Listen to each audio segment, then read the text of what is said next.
사실 이제 몇 년째 계속 심전도 연수 강좌마다 맡고 있는 주제이기는 한데요. 와이드 QRS 타키카디아가 과연 이게 V택일지 아닐지를 심전도를 보고 판단하는 그런 내용에 대한 것입니다. 그래서 모니터를 우리가 이렇게 보게 되죠. 보통 11리드를 계속해서 보고 있지는 않으니까. 근데 이제 모니터에서 보이는 심전도가 이런 식으로 보일 때, 아, 이것이 V택일까? 아닐까를 우리는 이제 항상 고민을 하게 되는데요. 이렇게 단순히 넓어지기만 한 심전도가 V택일까? 아니면은 굉장히 빨라지기만 한 심전도가 V택일까? 사실 V택일지 아닐지를 구분하려면 일단은 벤트리큘러 리듬이기 때문에 와이드 QRS여야 하고요. 그다음 타키카디아가 정의에 맞아야 되기 때문에 분당 100K 이상이 뛰어야 됩니다. 그래서 앞에 보신 심전도는 둘 다 레이트가 느리기 때문에 또는 QRS가 얇기 때문에 일단 와이드 QRS 타키카디아의 범주 안에 들어가지 않고요.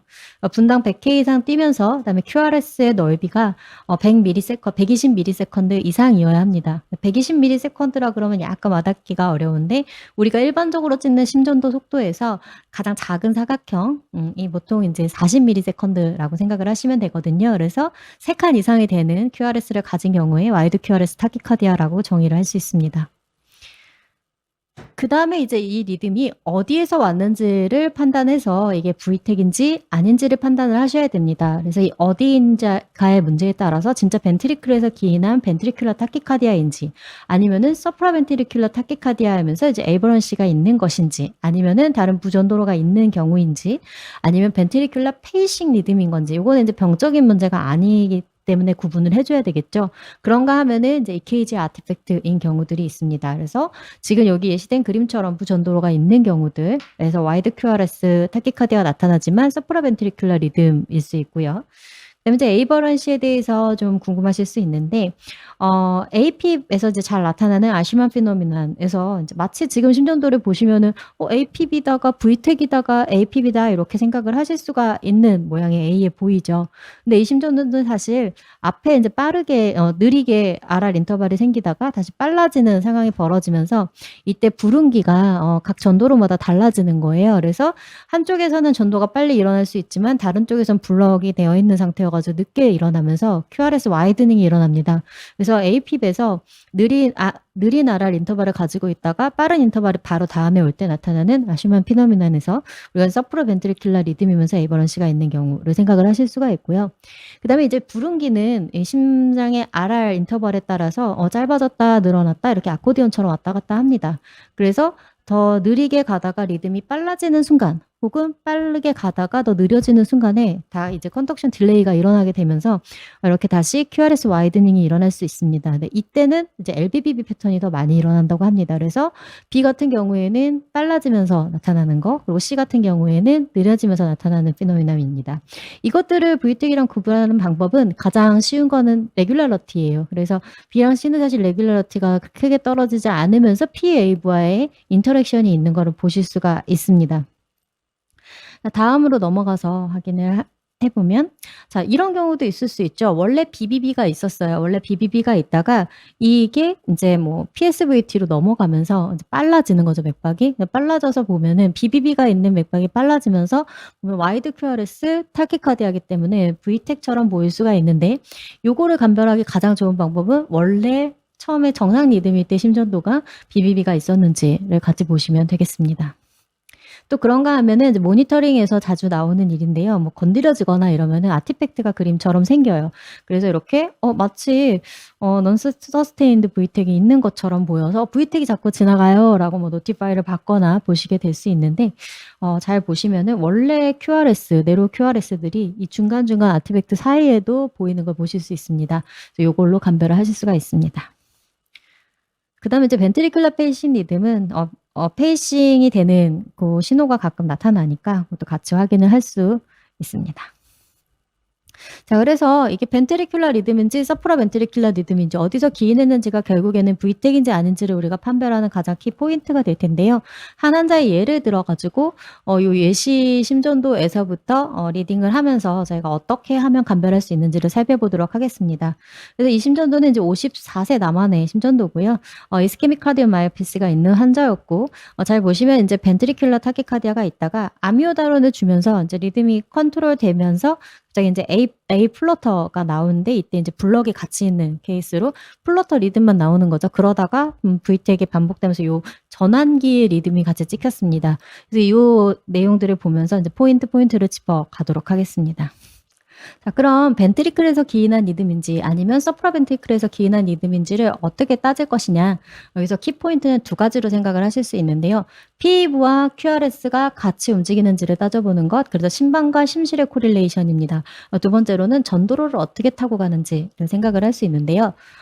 전도로를 좀 더 자세히 뜯어보면은 SA 노드에서 시작해서 AV 노드로 전달되면서 심방이 수축하는 PAV가 있고, 그 다음에 다시 이제 C 쪽을 따라가가지고 양쪽 브랜치로 따라가면서 벤트리클이 수축을 하는 QRS를 생각을 하실 수가 있죠. 그래서 전반적으로 QRS는 굉장히 빠르게 전도가 되기 때문에 뾰족하고 QRS 듀레이션이 굉장히 짧은 경향이 있습니다. 그래서 먼저 이 PAV와 QRS의 코릴레이션을 가지고 A와 V 간의 관계를 따질 수가 있고, 그 다음에 여기 전도되는 이 QRS의 모양을 가지고 어떤 전도로를 타고 가는지를 따질 수가 있다고 생각을 하고, 요거를 머릿속에 정리를 한 상태로 다음을 보시면 더 편안할 수 있습니다. 그래서 처음에 AV 디소시에이션 여부를 본다 그랬죠. 그래서 원래 일반적으로 PAV에서 신호가 전달되면 특별히 무슨 블럭이나 문제가 있지 않는 한은 벤트리클이 그 다음에 수축을 하게 되어 있고, PAV에서 온 리듬만이 벤트리클을 수축하게 만들고 이렇게 만드는 게 이제 정상적인 거거든요. 그래서 서프라벤트리클러 리듬 같은 경우에는 어떤 방식으로든 PAV가 벤트리클 리듬, QRS랑 코릴레이션이 됩니다. 근데 V택 같은 경우에는 벤트리클이 자기 마음대로 이제 뛰기 시작을 하는 거예요. 그럼 PAV 입장에서는 자기는 자기대로 이제 액티베이션이 되는 거죠. 그것이 전달되지 못할 뿐인 거죠. 왜냐하면 불운기가 존재를 하기 때문에. 그래서 QRS가 뛰는 리듬하고 PAV가 뛰는 리듬이 서로 코릴레이션이 안 돼요. 근데 특히 벤트리클러 타키카디아 같은 경우에는 이제 더 빠른 리듬이죠. 그래서 벤트리클이 뛰는 게 조금 더 빨라지는 거죠. 그래서 그러니까 벤트리클에서 뛰는 리듬이 더 많은 경향이 있습니다.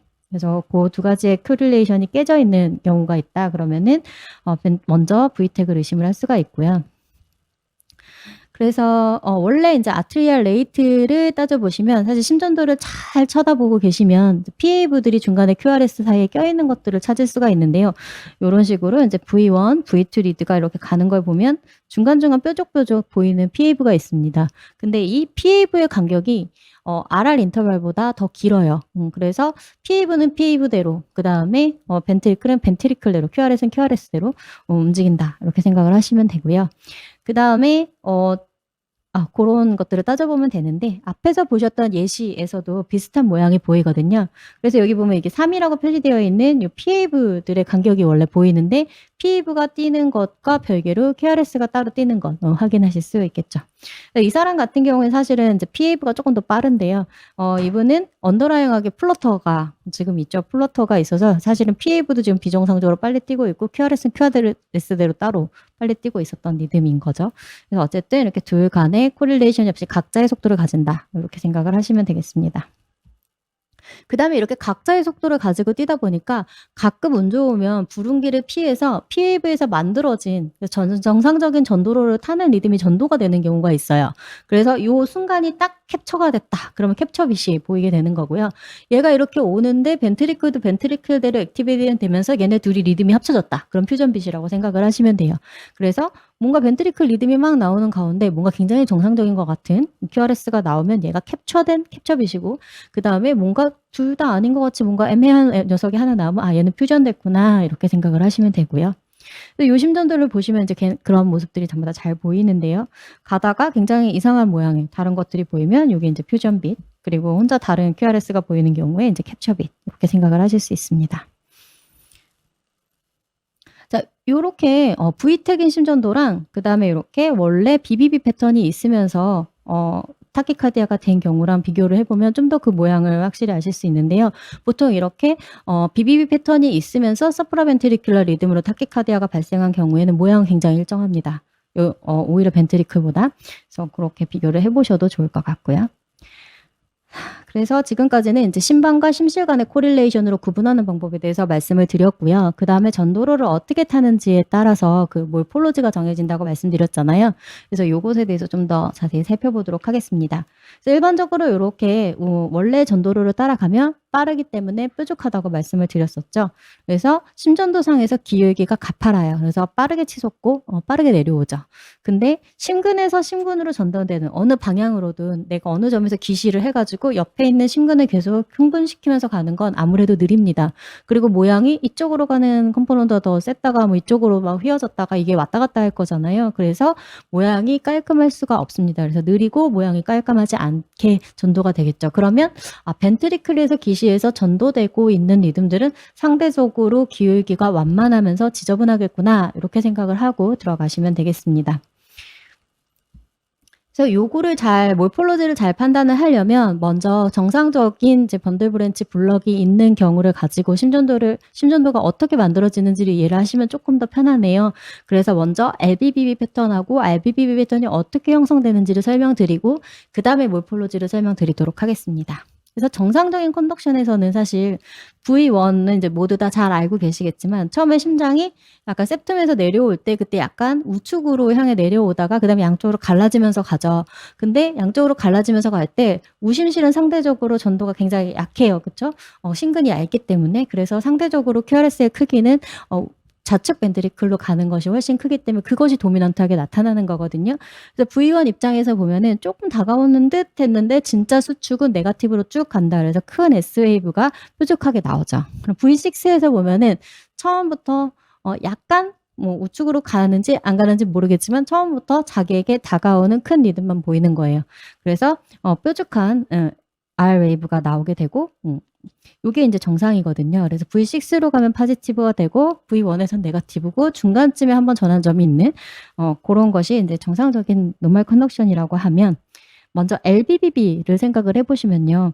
LBBB는 왼쪽으로 가는 전도로가 막혔어요. 그래서 왼쪽으로는 갈 수 없고 우측으로 전도되는 이 신호들이 점차 벤트리클을 타고 넘어가야 되겠죠. 그래서 그 관계에서 생각을 해보면 처음에 심장이 전도가 되기 시작을 했고 그래서 우측으로 조그만 RAV가 보이죠. 그 다음에 왼쪽으로 쭉 가게 되는 거예요. 그래서 R 입장에서는 그냥 V1 입장에서는 자기에게 다가오는 어떤 리듬이 R 웨이브가 보이다가 그 다음에 이게 전도가 다 빠르게 됐는데 이제 큰 볼테이지를 가지는 LV 쪽으로 천천히 리듬이 가죠.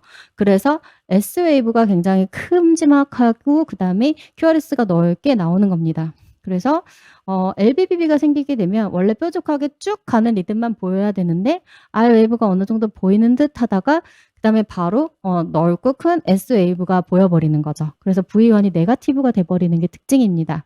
그래서 전반적으로 다 V1이나 V2, V3로 넘어가면서 이제 전차 천천히 핑근을 타고 가니까 네거티브가 보이다가 어느 시점부터는 다가오는 큰 리듬으로 보이겠죠. 전환점이 만들어지고 V6 입장에서는 처음부터 느리게 천천히 다가오는 녀석만 있는 거예요.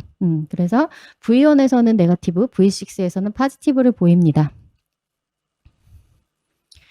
그 다음에 RBBB를 보시게 되면은 RBBB 같은 경우에는 이제 왼쪽으로는 잘 가고 그 다음에 우측으로는 천천히 가겠죠. 그래서 일반적으로 우리가 심전도에서 볼 수 있는 원래 QRS가 보이는데 그 뒤에 뒤늦게 우측으로 가는 원래는 가려져 있었겠죠. 같이 동시에 갔다면 우측 심장으로 전도되는 내용은 가려져가지고 벡터 앞에서 안 보였을 건데 왼쪽으로 가는 게 이미 끝났는데 우측으로 천천히 가고 있으니까 그게 보이는 거예요. 그래서 생각을 해보면 V1은 뾰족한 RAV가 있고 뾰족한 SAV가 나온 것까지 정상 전도랑 똑같이 보이는데 그 다음에 뒤늦게 자기를 향해 다가오는 어떤 리듬이 있는 거죠. 그래서 이 뒤에 있는 RWave가 좀 더 크게 보이면서 넓습니다. 그래서 토끼기 모양이 만들어지는 거예요. 그러다가 상대적으로 이제 왼쪽 리드 쪽으로 오게 되면은 왼쪽 리드 입장에서는 원래처럼 QRS가 팍 솟아야 되죠. 이렇게 솟아서 보이고서는 끝났다고 생각을 했는데 RBBB 때문에 우측으로 가는 게 느리게 보이니까 작은 RV가 수축하는 저 먼 곳에서 느린 웨이브가 반대 방향으로 보이겠죠. 그래서 네거티브 S가 네거티브 방향이 보입니다. 대신에 이 S는 RV만을 보여주니까 작아요. 그래서 전체적으로 V1에서 포지티브, 근데 갈라진 것, 그리고 V6에서도 포지티브인데 잘 안 보이던 S웨이브가 보이게 되는 거죠. 원래 정상에서는 안 보이던. 근데 이 S웨이브는 QRS에 비해서, R에 비해서 작다. 이렇게 생각을 하시면 편안하겠습니다. 그래서 이게 이제 정상적으로 우리가 알고 있는 BBB 패턴의 심전도고요. 그러면 이제 벤트리큘러 액티베이션, 벤트리클에서부터 액티베이션 된 것들은 어떤 모양을 가지느냐 이렇게 생각을 해보면 제일 먼저 이제 콘코던시가 있으면은 우리가 지금 BBB 패턴들은 전부 다 포지티브에서 네거티브로, 네거티브에서 포지티브로 전환되는 전환점이 있었잖아요. 왜냐하면은 심장을 둘러서 우측에서부터 좌측으로 둘러서 있기 때문에 모든 리듬이 한 방향일 수가 없습니다. 근데 벤트리클에서 그냥 기시를 하면 사실은 프리코디알 리드는 전부 다 안테리어에 있죠. 그래서 앞쪽 벽으로 다가오거나 혹은 앞쪽 벽에서부터 멀어지거나 이런 경우에는 모두 한 방향으로 보일 수가 있거든요. 근데 그렇게 된다는 건 정상적인 전도를 절대 탈 수가 없겠죠. 그래서 이렇게 콘코던시가 있는 경우에는 전부 다 이제 앞쪽으로 다가오는 게 있으면 전부 다 포지티브로 보이겠죠? 그러면 뒷벽에서 어딘가 시작된 리듬이 벤트리클을 타고 전도되고 있구나라고 생각을 할 수가 있을 거고, 그 다음에 앞쪽에서 뒤쪽으로 가는 멀어지는 게 있으면 이제 네거티브 콘코던시가 보이게 되겠죠. 그러면은 어딘가 앞벽에서 시작된 것들이 전부 다 천천히 뒷벽으로 전달되고 있구나 이렇게 생각을 할 수 있어서 요거는 그냥 V택이라고 바로 생각을 할 수 있습니다. 기시점이 확실히 벤트리클일 테니까요. 자, 그 다음에 또 이제 따져주셔야 되는 것이 지금까지 우리가 프리코디알 리드에서 살펴보면서 모양을 이야기를 했어요. 근데 사실은 우리 심전도는 이렇게 앞으로 붙는 프리코디알 리드가 호라이젠탈하게 잘랐다고 생각을 하면은 이제 버티컬하게 심전도를 잘라서 보는 것이 이제 립리드가 되는 거거든요. 그래서 팔을 이렇게 뻗고 양쪽 다리를 뻗었다고 생각하면 왼팔, 왼다리, 오른다리. 그래서 1, 2, 3가 있고 그 다음에 이제 AVL, AVR 그리고 풋 그래서 AVF 이렇게 해가지고 이렇게 엑시스를 버티컬하게 잘라가지고도 따지게 되는데 이렇게 버티컬하게 잘라서 봤을 때 일반적으로 왼쪽 아래쪽으로 가는 리듬이 정상이죠.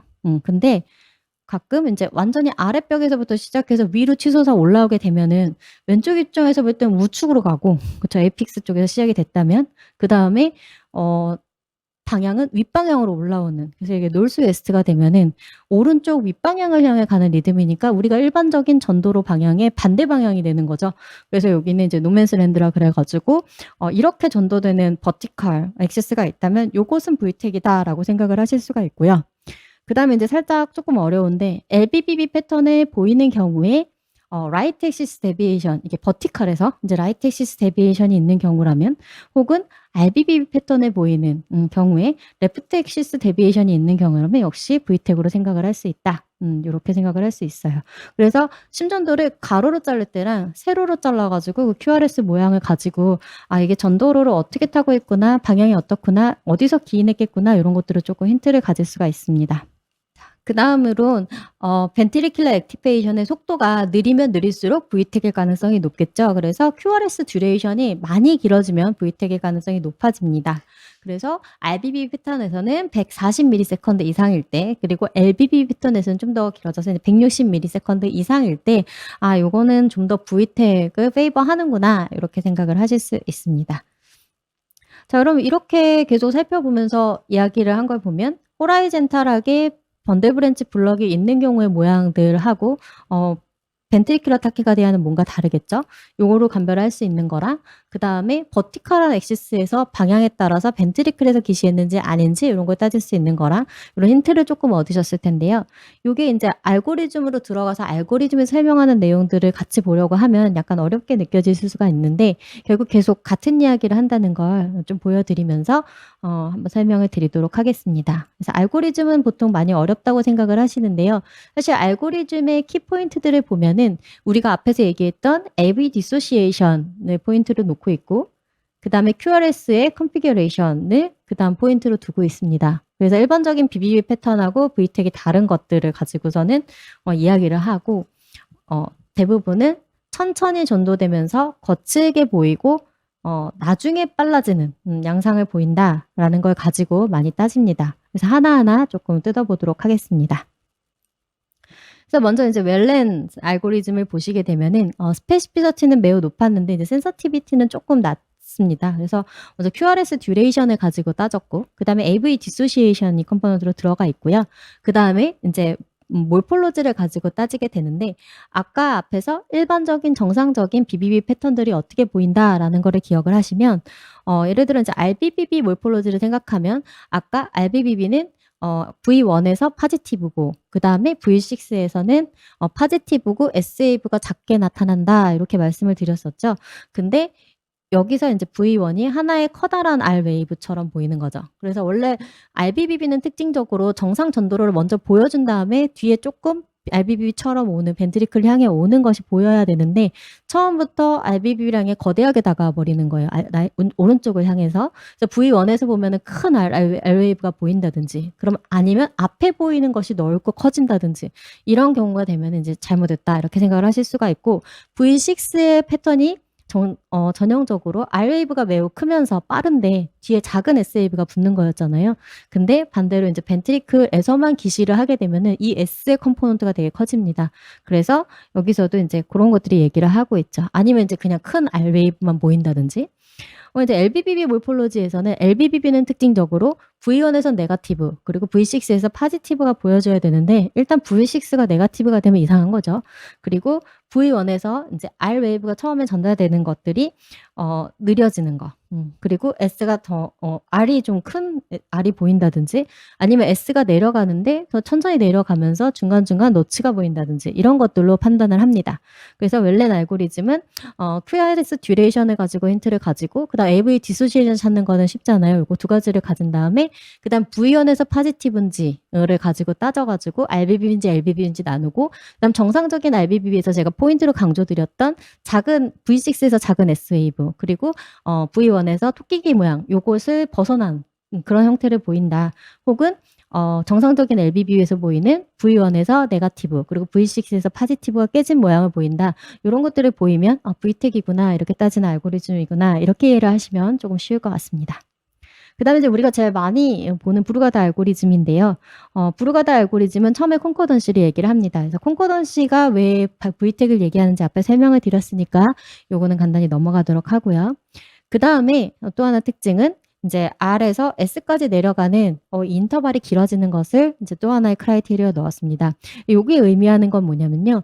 보통 일반적인 BBB들은 앞에 그림들 보여드렸던 것처럼 처음에 전도로를 타고 가는 녀석이 있고 그다음에 뒤늦게 점차 전도되는 녀석이 있어서 이 점차 전도되는 쪽이 느리게 보이지만 앞에 되게 빠르게 가파른 R 웨이브나 요런 것들이 보이게 되어 있거든요.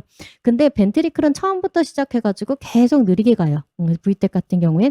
그래서 R에서부터 S까지 가는 요 기간이 더 길어집니다. 그래서 이게 길면 길수록 처음부터 전도로를 타지 못하고 다른 심근 간의 전도가 이루어지다가 나중에 전도로를 타 가지고 빨라지는 그런 현상을 더 많이 보이거든요. 그래서 앞에 가파르고 뒤에 완만하면 BBB 일반적인 정상적인 BBB 그리고 앞에 완만하고 뒤에 가파르면은 요때는 벤트리큘러 리듬 이렇게 생각을 하시면 좋겠습니다. 그래서 여기서도 그걸 이용해서 R에서 S까지 걸리는 시간이 이제 0.1 세크 이상이다. 그러면은 벤트리큘러 리듬에 더 가깝다. 이렇게 판단을 하는 게 들어갔고요.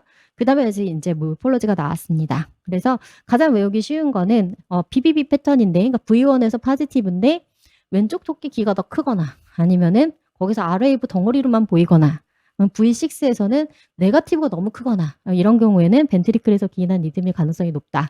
이렇게 생각을 하시면 되고요. 그다음에 인제 LBBB V1에서 네거티브인데 이때 내려가는 모양이 굉장히 지저분하고 더 넓게 보인다든지 요런 경우에 더 벤트리큘러 리듬을 시사한다. 이렇게 생각을 하시면 되겠습니다. 자 그다음에 베레케이 스텝와이즈 알고리즘에서도 결국 비슷한 이야기를 하는데요. 먼저 이제 스텝와이즈 알고리즘에서는 AV 디소시에이션 또 얘기했고 그다음에 여기서는 특징적으로 이니셜에 AVR에서 R 웨이브가 보이는 것을 넣었어요. 그래서 AVR은 사실 어떤 이드냐면 오른팔을 하늘로 솟은 모양이잖아요. 그 노스웨스트 쪽의 모양이거든요. 그래서 그쪽 액시스를 향해 파지티브 방향이다. 이거는 액시스를 따졌을 때 버티컬 액시스를 따졌을 때 VTEC에 가깝다. 이렇게 생각을 하실 수 있겠죠.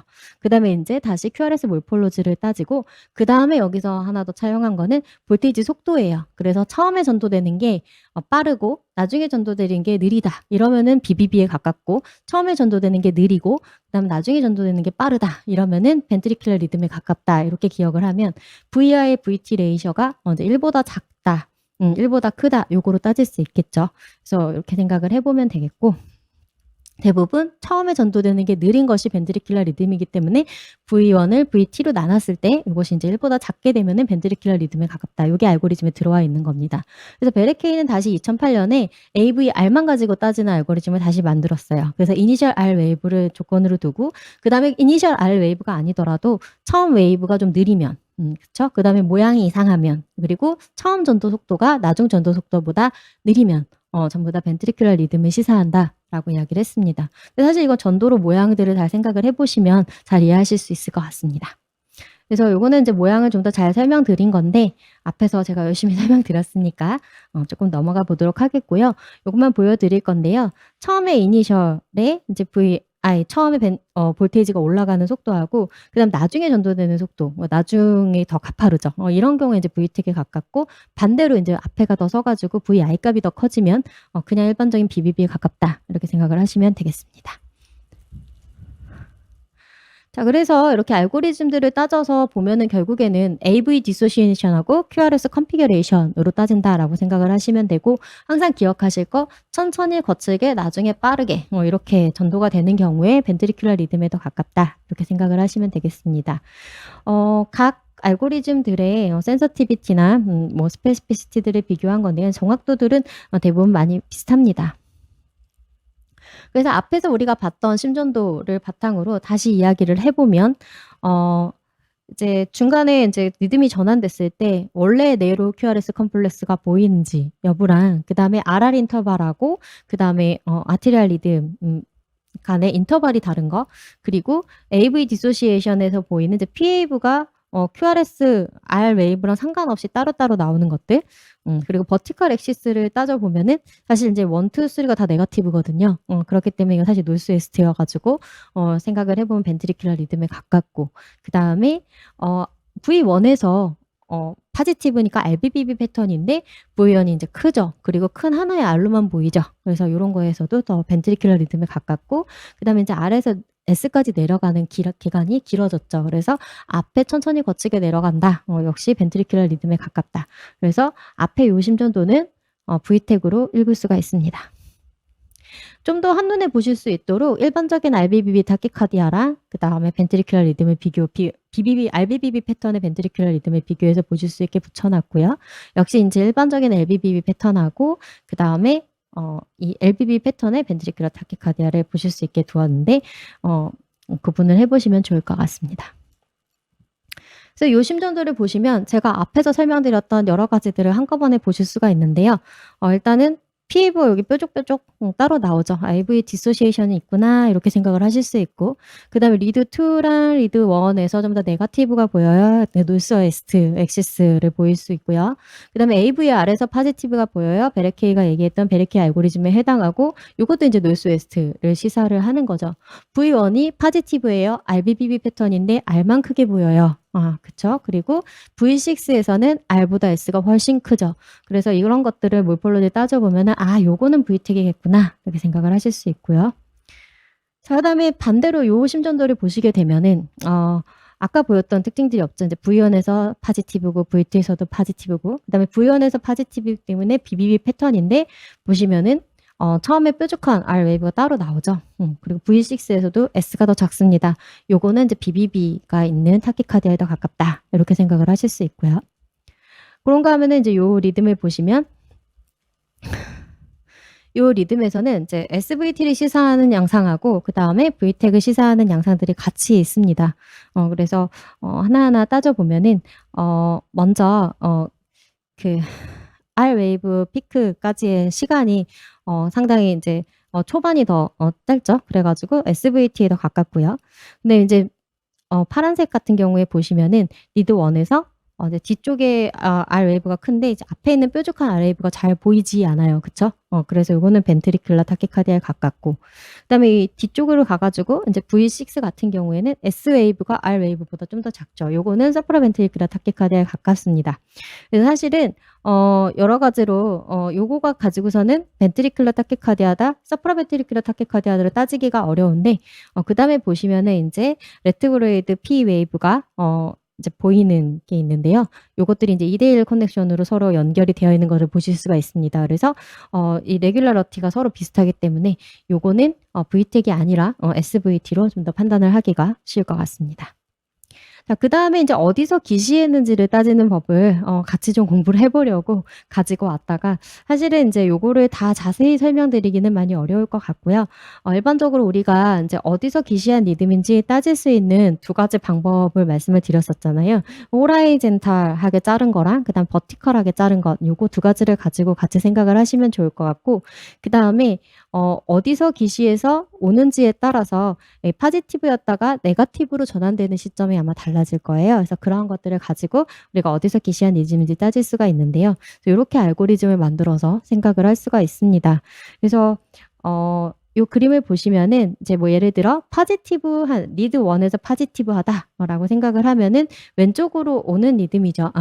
리드 1에서 포지티브하면은, 그러면은 왼쪽으로 오는 리듬이면 미드라인을 중심으로 해서 우측에서부터 기인을 했을 거예요. 그쵸? 그래서 이렇게 오는 리듬 중에서 인제 다른 AVL 리드를 따졌을 때 그러면은 아래쪽에서 위로 올라오는 리듬인지 아니면은 위쪽에서 아래로 내려오는 리듬인지 따져볼 수가 있고, 고렇게 버티컬 액시스를 정한 다음에 그다음에 인제 이 호라이젠탈 리드들에서 어디서 네거티브가 포지티브가 되는지를 따져보시면은 어디서부터 왔는지 생각을 할 수가 있습니다.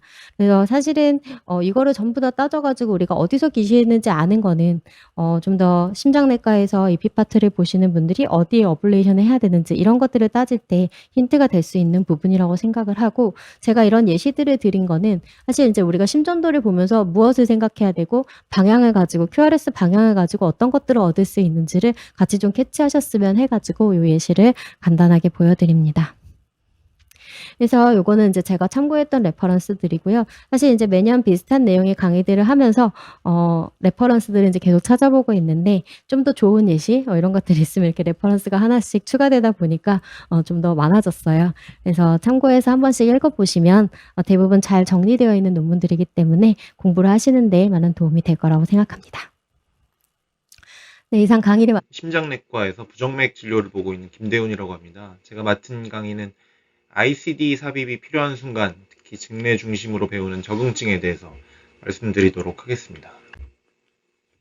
ICD는 엑스레이만 찍어도 알 수 있죠. 이렇게 서든 카디악 데스를 결국은 예방하기 위해서, 급성 심장사를 예방하기 위해서 시행이 되고, 이전에 많이 시행됐던 ICD를 보시면 이런 코일이 이렇게 RV 에이펙스에 있는 이 리드에서도 코일이 갖고 있고, 이런 스페리어 베나카바에 있는 리드에도 코일이 이렇게 두 개나 달려 있는 것을 볼 수 있습니다. 그래서 이런 듀얼 코일 ICD인 경우는 결국은 이 펄스 제네레이터랑 요 벡터를 이용해서 심장을 디피브릴레이션 시키든지, 아니면 요게 여의치 않을 경우는 이 코일과 요 SBC의 코일을 이용해서 이렇게 디피브릴레이션을 시키게 됩니다. 그래서 ICD가 기본적으로 이게 왼쪽에 항상 권고가 되는 이유 자체가 펄스 제네레이터와 이렇게 샥 벡터를 공유해야 되기 때문에 왼쪽에 삽입하게 되고, 오른쪽에 삽입한다면 심장을 충분하게 샥이 커버해주지 못하는 경우가 생길 수 있겠죠. 그래서 가능하면 왼쪽에 시술할 것을 권고하고 있고, 그래서 오른쪽에 넣은 경우는 이렇게 SBC 코일까지 같이 넣게 되는 경우가 좀 많은 편으로 알고 계시면 되겠습니다. 하지만 이런 SBC에 있는 코일이 결국 이런 혈관 안에서 유착을 일으키고, 만약에 인펙션 같은 게 생겼을 때, 리드 관련된 인펙션이 생겼을 때 이걸 리무벌 하기 위해서는 또 생각보다 그런 프로시저 자체가 모탈리티도 꽤 있고 위험할 수도 있기 때문에, 최근의 트렌드는 굳이 이런 SBC에 이런 두꺼운 코일이 들어가지 않고 RV 에이펙스에 RV에 넣게 되는 리드에만 이런 코일이 있는 경우가 많은 것으로 알고 계시면 되겠습니다.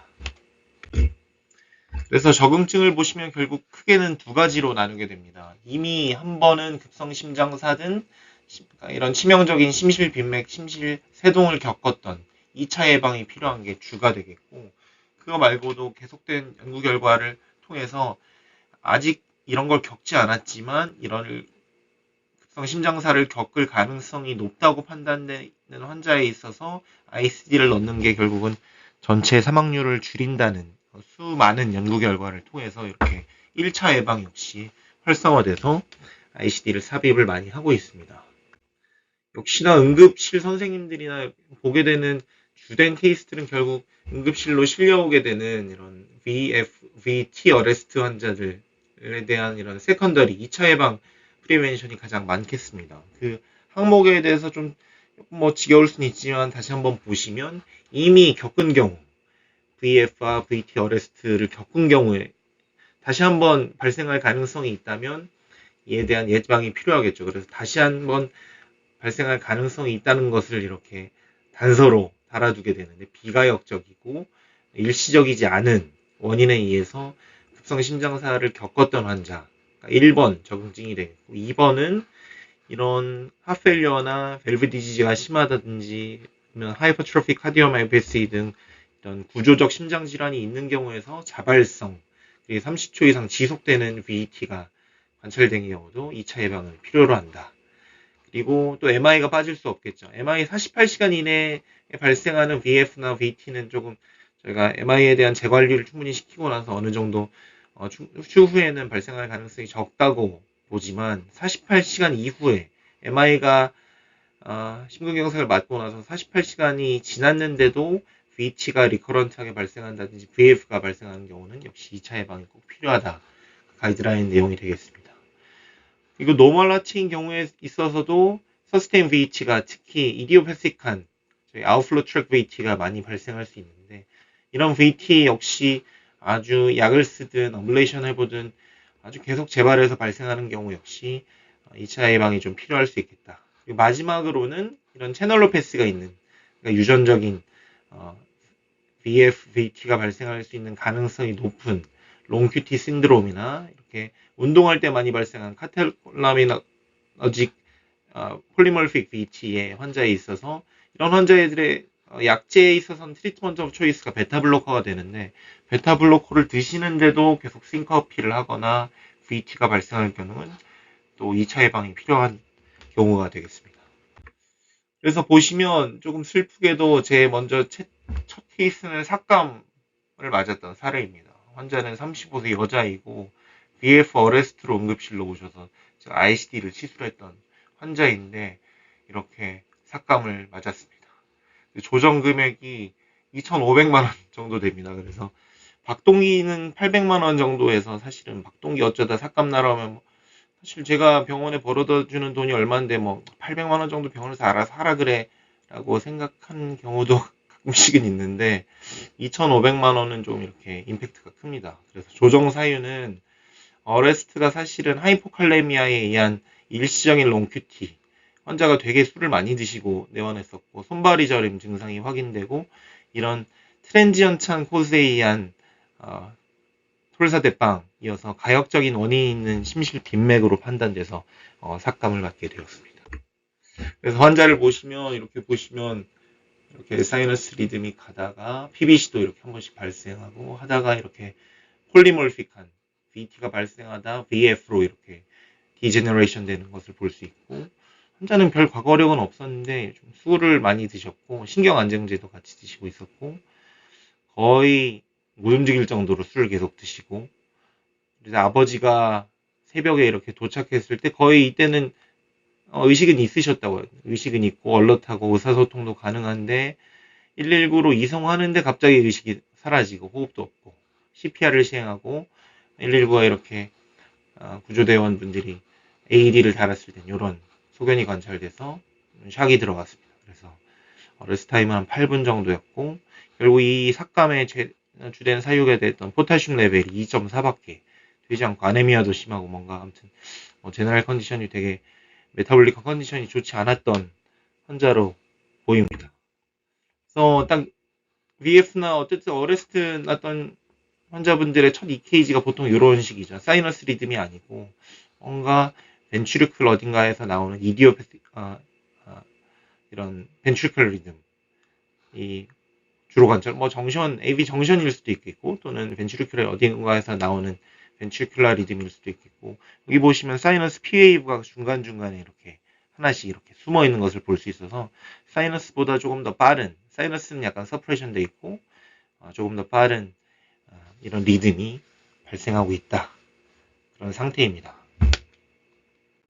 조금 안정되고 나면 보통 사이너스 리듬을 되찾죠. 그래서 지금 이렇게 잘 흔들려서 잘 보이진 않지만 QRS 앞에 PA가 어느 정도 관찰이 이렇게 되는 것을 볼 수가 있고, 딱 여기서 눈에 들어오는 것은 이런 PVC도 중간중간에 껴든 게 눈에 들어오는데, PVC야 뭐 그럴 수 있다 치는데 엄청 이상하죠. QT, Q에서 T까지의 인터벌이, 저희가 RR 인터벌에 따라서 RR 인터벌이 짧아질수록 QT는 짧아지고 RR 인터벌이 길어질수록 길어지는 면이 있어서, 저희가 눈대중으로 봤을 때 이 QT가 긴다고 하는 기준은 이 RR 인터벌의 반을 넘어가는, T웨이브의 끝이 반을 넘어가는 경우 QT가 길다고 하는데, 거의 RR 인터벌의 한 80%를 차지하는 것을 볼 수 있습니다. 그래서 QT가 아주 길어져 있는 상태에다가 이런 PVC가 QT에 딱 얹혀서 나오는 RONT 피노멘이 좀 발생하고 있는 것을 볼 수 있습니다.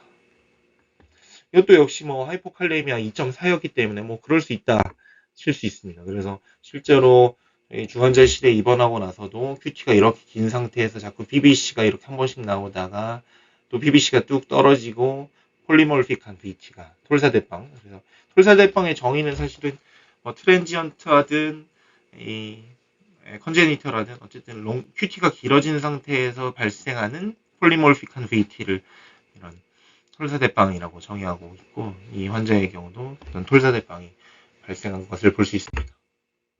이제는 포타슘이 어느 정도 입원하고 일주일 지났는데서 포타슘 어느 정도 교정하고 나서도 좀 이상하죠. 여전히 QT 인터벌이 RR 인터벌의 반을 넘고 있고, 또 미심쩍은 부분이 T에 이렇게 노치가 있습니다. T웨이브가 예쁘게 이렇게 둥그렇게 생긴 게 아니라 하나씩 뭔가 얹혀 있는 노치가 계속 이렇게 관찰되고 있습니다.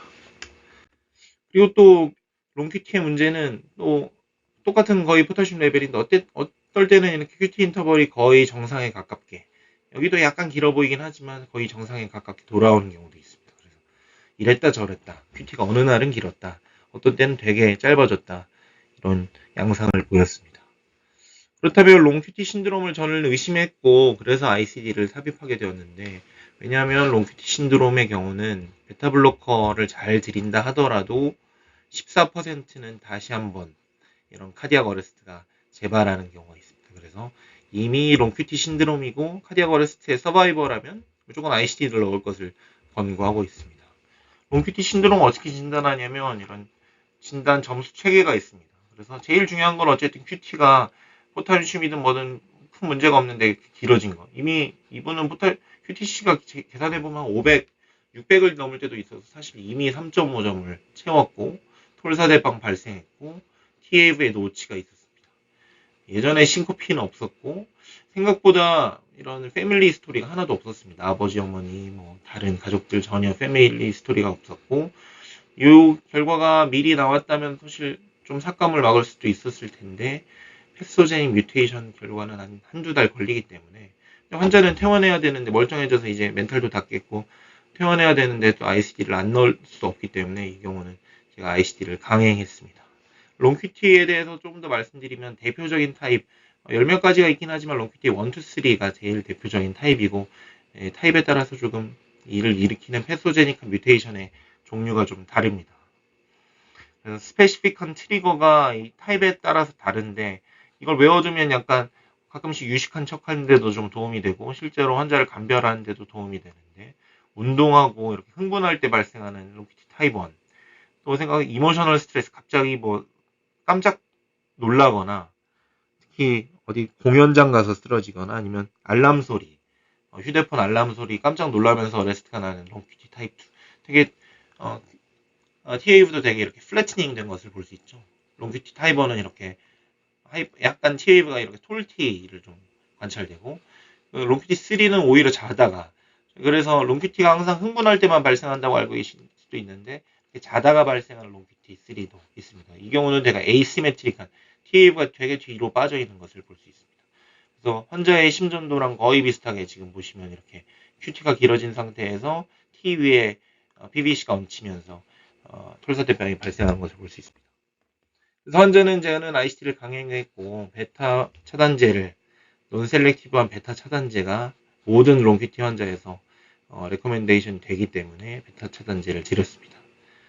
그리고 롱큐티 환자들은 항상 하이포칼레미아 조심해야 되고 이런 항생제나 마크롤라이드 계열의 항생제나 뭐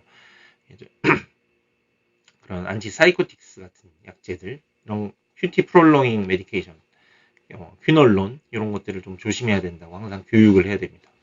그리고 한두 달 걸려 이후에 진 테스트가 나왔는데 실제로 패소제닉한 롱큐티 신드롬 11하고 좀 매치되는 진 뮤테이션이 관찰이 되었습니다. 그래서 삭감이 한 시술하고 나서 한 6개월 뒤에 이렇게 날아왔는데 삭감이 날아오기 한 2주 전에 환자분은 되게 이제는 알코올도 어느 정도 치료를 잘 받으시면서 다니고 이제 단주도 하셨고 이제는 잘 지내고 물건 들고 계단 올라가다가 또 이렇게 VF가 발생했습니다. 이게 에이트리움에 넣은 리드에서 기록되는 EGM이고 이게 벤트리클에서 넣은 EGM이 관찰되고 있는데 이런 VF가 발생해서 샥이 36줄로 들어온 것을 볼 수 있습니다. 그래서 다행인지 불행인지 환자는 아주 잘 지내고 계시고요. 그래서 삭감 역시 다행인지 저런 진 뮤테이션 결과 그리고 저희의 충분한 심전도 결과 그리고 하이포칼레미아가 없을 때도 발생한 이런 VF 어레스트가 또 재발했기 때문에 그를 통해서 삭감은 막을 수 있었습니다. 그래서 이의 신청을 제가 했고 막을 수 있었습니다. 그래서 두 번째 환자는 40세 남자이고 이번에도 VF 어레스트가 이렇게 나서왔습니다.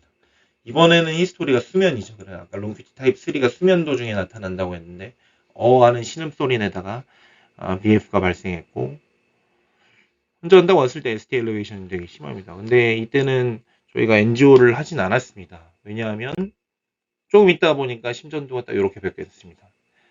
전형적이죠. 코브드 타입의 ST 엘리베이션. 그래서 이 심전도는 브루가다 패턴, 브루가다 타입 1 ECG가 되겠고 이런 타입 1, 타입 2 이렇게 얘기하는데 결국 임상적으로 의미가 있는 저희가 바로 진단을 내릴 수 있는 건 타입 1 심전도라고 보시면 되겠습니다. 그래서 아까 트리거 히스토리 테이킹이 중요하다고 말씀드렸는데 CPVT 카테골아미너직 폴리몰픽 VT나 롱큐티 신드롬은 운동하거나 흥분하거나 또는 잘 때, 그리고 브루가다 신드롬은 자거나 열날 때, 열이 오히려 또 브루가다랑 또 관련이 있습니다. 나이도 아까 케이스 환자는 30대였는데 실제로 CPVT나 롱큐티는 20, 30대, 이 환자는 브루가다였는데 40대, 그래서 딱 호발하는 것을 볼 수 있고 사실은 브루가다 이 ECG 패턴만 하나만 가지고도 이미 브루가다 신드롬 바로 진단할 수 있습니다. 그래서 이 브루가다 ECG 패턴은 아주 티피컬한 아주 진단적 가치가 높은 거라고 보실 수 있겠고 한 3분의 1의 환자는 신코피로 발견이 되고 말씀드렸던 대로 아까 롱큐티 신드롬에서 한 15%는 또 카디아크 어레스트가 재발한다고 했는데 브루가다도 역시 높습니다. 10년 지켜봤을 때 반 정도는 또 VF가 발생하게 됩니다.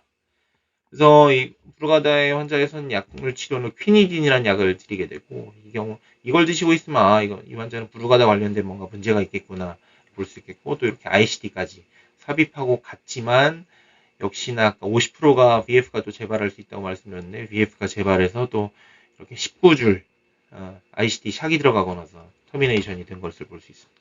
그래서 약물 치료 중에도 계속 저런 VF가 재발해서 브루가다를 일으키는 에피카디움의 심장의 바깥쪽에 에피카디움의 서브스트레이트에 대한 어블레이션을 시행하게 되었고 이런 지글지글 약간 색깔에 따라서 다르지만 이런 것들이 이런 브루가다를 일으키는 문제가 되는 기질이라고 보시면 되겠습니다. 그래서 저희가 트랜스자이포이드, 서브자이포이드로 펑처 페리카디움으로 진입해서 거기에서 어블레이션을 시행했고 오블레이션 하고 나서는 아까 전형적인 커브드 패턴의 ST 엘리베이션이 사라진 것을 볼 수 있습니다. 이제는 세컨더리 프리벤션 두 케이스를 보셨고 나머지는 프라이머리 프리벤션, 그래서 아직은 이런 급성 심장사를 겪지 않았지만 겪을 하이리스크가 되는 경우가 또 ICD에 적응증이 되겠고, 대표적인 건 이스케믹이든 논이스케믹이든 이젝션 프랙션 35 미만이고 증상이 심하고 옵티멀 메디컬 트리트먼트를 다 했는데도 이렇게 이젝션 프랙션이 낮은 경우가 1번. 그리고 하이퍼트로피 카디오마이패시가 모두 서든데스의 리스크가 높은 건 아니고, 그 중에서도 월이 아주 두껍거나 가족력, 급성심장사 가족력이 있거나 LV에 애뉴리즘이 생길 정도로 심하거나 이젝션 프랙션 낮거나 이미 싱코피 자꾸 겪거나 논 서스테인 VT가 관찰될 경우, 이런 걸 저희가 서든데스 카디악 데스 리스크 칼큘레이터가 있습니다. 그래서 높은 경우는 하이리스크 HCMP 경우도 1차 예방이 필요하다. 카디악 살코이도시스 역시 1차 예방이 필요하다. 이건 미주신경성 실신도 아니고 뭐 기립성 저혈압도 아니고 뭔가 이상한 싱코피인데, 저희가 전기생리학 검사를 했더니 실제로 VF나 VT가 인덕션 되는 경우도, 이 경우도 1차 예방에 해줘야 될 필요가 있겠다. 또 싱코피가 있었는데, 이건 사실 1차랑 2차에 약간 경계선상에 있는 분들이죠. 이 싱코피가 사실은 VT나 VF일 가능성이었을 가능성이 좀 있는 분들이죠. 그리고 역시나 브루가다 신드롬 딱 심전도가 딱 나오는데, 거기에서 아직까진 도큐멘트된 급성 심장사는 없지만 자꾸 이상하게 싱코피를 할 때, 이런 경우에도 예방이 필요합니다. 말씀드릴 마지막 케이스는 83세 남자분이고 1차 예방을 한 환자입니다. 처음에는 사이너스가 안 좋아서 식선 신드롬이어서 페이스메이커를 넣고 있는데, 점점 이젝션 프랙션 나빠지고 이스케믹 원인은 아니었고 약물 치료를 다 했습니다. 그래서 포필라라는 4가지 우리 생존율을 개선시키는 약제, 아른이라는 약제, 우리 상품명으로 엔트레스토라고 많이 처방되는 거 볼 수 있고, 베타블로커, 그리고 스피노롤락톤, 그리고 SGLT2 이니비터라는 약제를 4가지를 다 투약함에도 불구하고 이렇게 RBBB 패턴도 관찰되고 이젝션 프랙션이 이렇게 27%밖에 되지 않았습니다. 이런 경우에는 단순히 서든데스 예방만 할 것도 아니고, 사실은 이런 RBBB가 있기 때문에 사람 심장의 전독에는 히스 번들을 거쳐서 레프트 번들, 라이트 번들로 하게 되는데, 특히나 LBB인 경우가 조금 더 예후도 나쁘고, 근데 그 대신 요 디싱크로니를 개선해 줬을 때는 실제로 더 효과도 좋습니다. 디싱크로니란 얘기는 결국은 좌심실과 우심실의 액티베이션이 지금 조금 시간적인 차이가 나게 되면서 이렇게 심장, 결국은 이 septum과 좌심실의 갓 쪽 라테랄 월의 액티베이션에 싱크가 안 맞기 시작하면서 이젝션 프랙션이 떨어질 수 있는 문제가 되는, 이를 해결하기 위해서 이 가쪽에, 좌심실의 가쪽에 리드를 하나 넣게 됩니다. 이거를 CRT라고 하게 되고, CRT는 카디악 레이싱크로나이제이션 테라피라는 치료입니다. 그래서 좌심실에는 저희가 SVC를 통해서 들어가는 곳은 사실 RA랑 라이트 에이트리움이랑 라이트 벤트리클이기 때문에, 그렇다면 어떻게 좌심실을 페이싱 할까 고민을 하다가 이 라이트 에이트리움에 있는 코로나리 사이너스, 관상정맥 동이죠. 그래서 코로나리 아터리에서 나온 피들이 결국은 정맥 순환을 해서 들어오게 되는 관상정맥 동을 통해서 들어가다면 이 레프트 벤트리클의 에피카디움으로 접근을 할 수 있습니다. 그래서 이 안쪽에 들어가는 건 아니고 레프트 벤트리클의 바깥쪽에 이렇게 리드를 넣음으로써 이 번들 브랜치 블락이 있을 때 이 하나는 RV에 넣고 하나는 LV에 넣음으로써 이렇게 양쪽을 페이싱을 같이 해줌으로써 이런 싱크로니를 맞추는 리싱크로나이제이션을 하는 시술이 되겠습니다. 그래서 ICD랑 사실 보통 ICD랑 같이 시술되는 경우가 많기 때문에 실제로 RV 리드에는 이렇게 샥 코일이 보이고, 그 대신 여기 리드가 하나 더 들어갔죠. 이게 코로나리 사이너스로 RA에서 코로나리 사이너스를 통해서 LV 바깥쪽으로 진입한 이런 LV 리드, 코로나리 사이너스 리드가 되겠습니다. 네, 그래서 CRT 이런 디바이스 시술 장면도 한번 보여드리도록 하겠습니다. 이렇게 저희가 이게 클라비클이 있고 서브클라비안, 엑실라리 베인, 서브클라비안 베인을 통해서 저희가 심장 안에 전극을 놓게 되기 때문에 거기 지금 마취를 하고 인시전을 넣고 펄스 제너레이터가 들어갈 공간을 마련해야 되기 때문에 이렇게 팩토랄리스 메이저에 파시아가 나올 때까지 저희가 다이섹션을 하게 됩니다. 그래서 펄스 제너레이터에 위치시킬 공간을 충분히 만들어주고 나서 이제는 엑실라리 베인에 대한 통철을 하게 됩니다. 리드를 삽입해야 되기 때문에 이를 통해서 접근을 하게 되고, 지금 처음 넣고 있는 리드는 RV에 약간 에이펙스나 셉툰 근처에 넣게 되는 RV 리드가 되겠습니다. 이 환자는 CRT-D, 그러니까 CRT랑 ICD가 합체된 디바이스를 넣는 중이고, 그래서 샤코이를 보실 수 있고, 그래서 RV에 이렇게 리드를 넣고 나서는 지금 고정하는, 파샤에 고정하는 장면이고, 이제는 LV에 리드를 넣어야 되기 때문에 코로나리 사이너스를 찾아서 들어가고 있습니다. RA에서. 코로나리 사이너스에 저희가 이렇게 다이를 샀더니, 베노그램을 했더니 이렇게 조용히 되는 경우 보이죠. 이런 브랜치를, 브랜치 중에 하나를 골라서 저희가 리드를 삽입하게 됩니다. 리드는 와이어, 얇은 와이어, 014 프렌치의 얇은 와이어를 가이딩을 통해서 이 리드를 삽입을 하고 있습니다. 이제 LV 리드까지 넣었기 때문에 이제는 RA에 라이드 H룸에 리드까지 넣고, 그 세 가지 리드를 펄스 제너레이터랑 지금 이렇게 결합시키고 있고, 펄스 제너레이터와 결합이 끝나면 그를 아까 만들어낸 이런 포켓, 이 공간에 넣고 봉합을 하면 시술은 마무리하게 되겠습니다.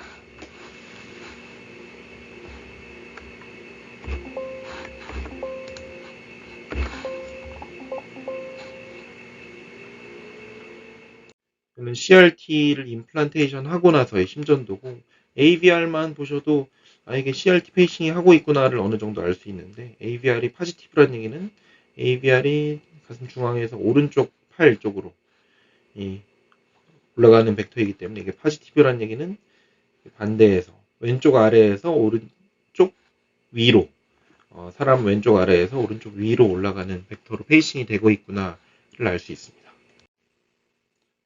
그래서 저러고 끝났으면 다행인데, 진짜 1차 예방이 필요했던 이유가 밝혀졌습니다. 이 환자는 저러고 시술하고 나서 한 2년 뒤에 VT 스톰을 맞게 되었고, 저희가 하루에 한 3번 이상 이런 ICD 세라피를 받게 될 경우가 VT로 인해서 IT 샥 등을 시행하게 되는 경우를 VT 스톰이라고, 폭풍이 왔다고 하는데, 이분은 한 이틀간 21번 정도 ICD 샥을 맞고, 안티타키카디아 페이싱이라고 VT가 지나가는 것보다 조금 더 빠르게 페이싱해서 VT를 없애는 치료를 159차례 들어갔습니다. 그래서 VT 심전도가 여기 관찰되고 있고, 투스레이웨프가 포지티브인, 그래서 위에서 아래로 내려가는 이런 VT가 관찰되고 있고, ICD에서는 이렇게 40줄 정도의 샥이 들어가고 나서 VT가 터미네이션 되는 것을 볼 수 있습니다.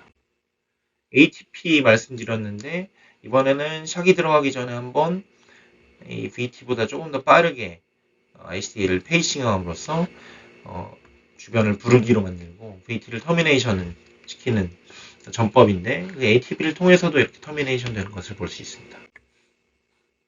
환자는 중환자실로 입원하게 되었고,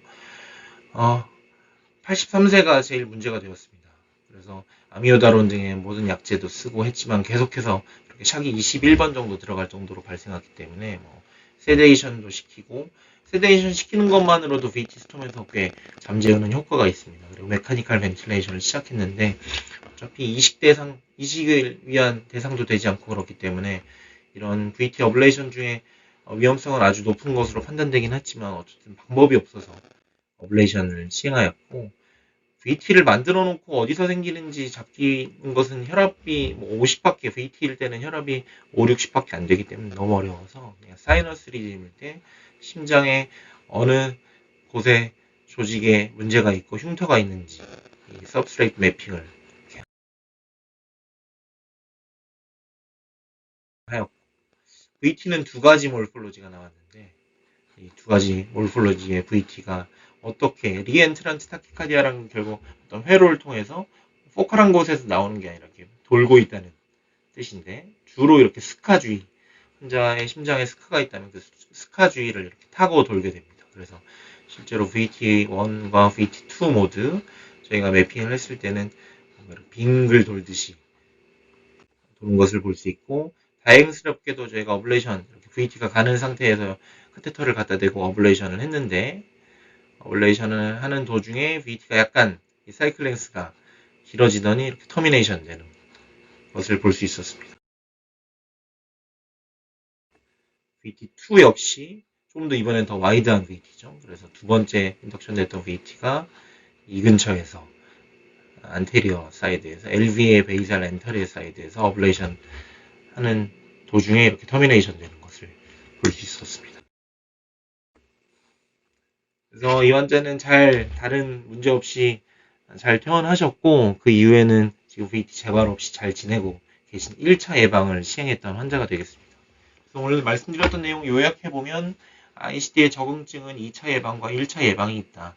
2차 예방에 있어서 제일 중요한 것은 결국 히스토리 테이킹, 환자의 패밀리 히스토리, 그리고 과거력, 싱코베 과거력, 그리고 이 환자가 문제가 되는 스페시픽한 트리거가 운동, 이모셔널 스트레스, 피버, 그리고 슬리핑 이런 트리거가 있는지를 히스토리 테이킹 하는 것과 플러스해서 이 환자의 심전도에서 드러나는 피처들을 통해서 이 환자가 어떤 정말 트랜지언트 하지 않은 리버서블 하지 않은 코즈가 있는 환자라면 2차 예방을 하는 것이 필요할 수 있겠다.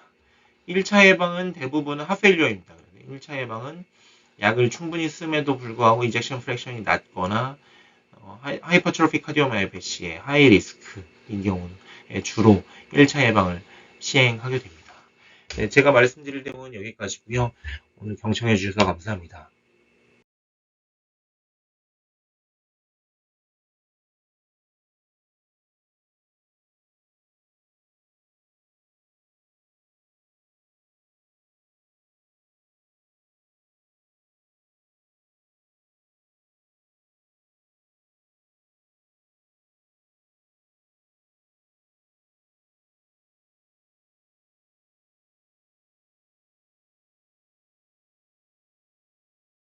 안녕하십니까.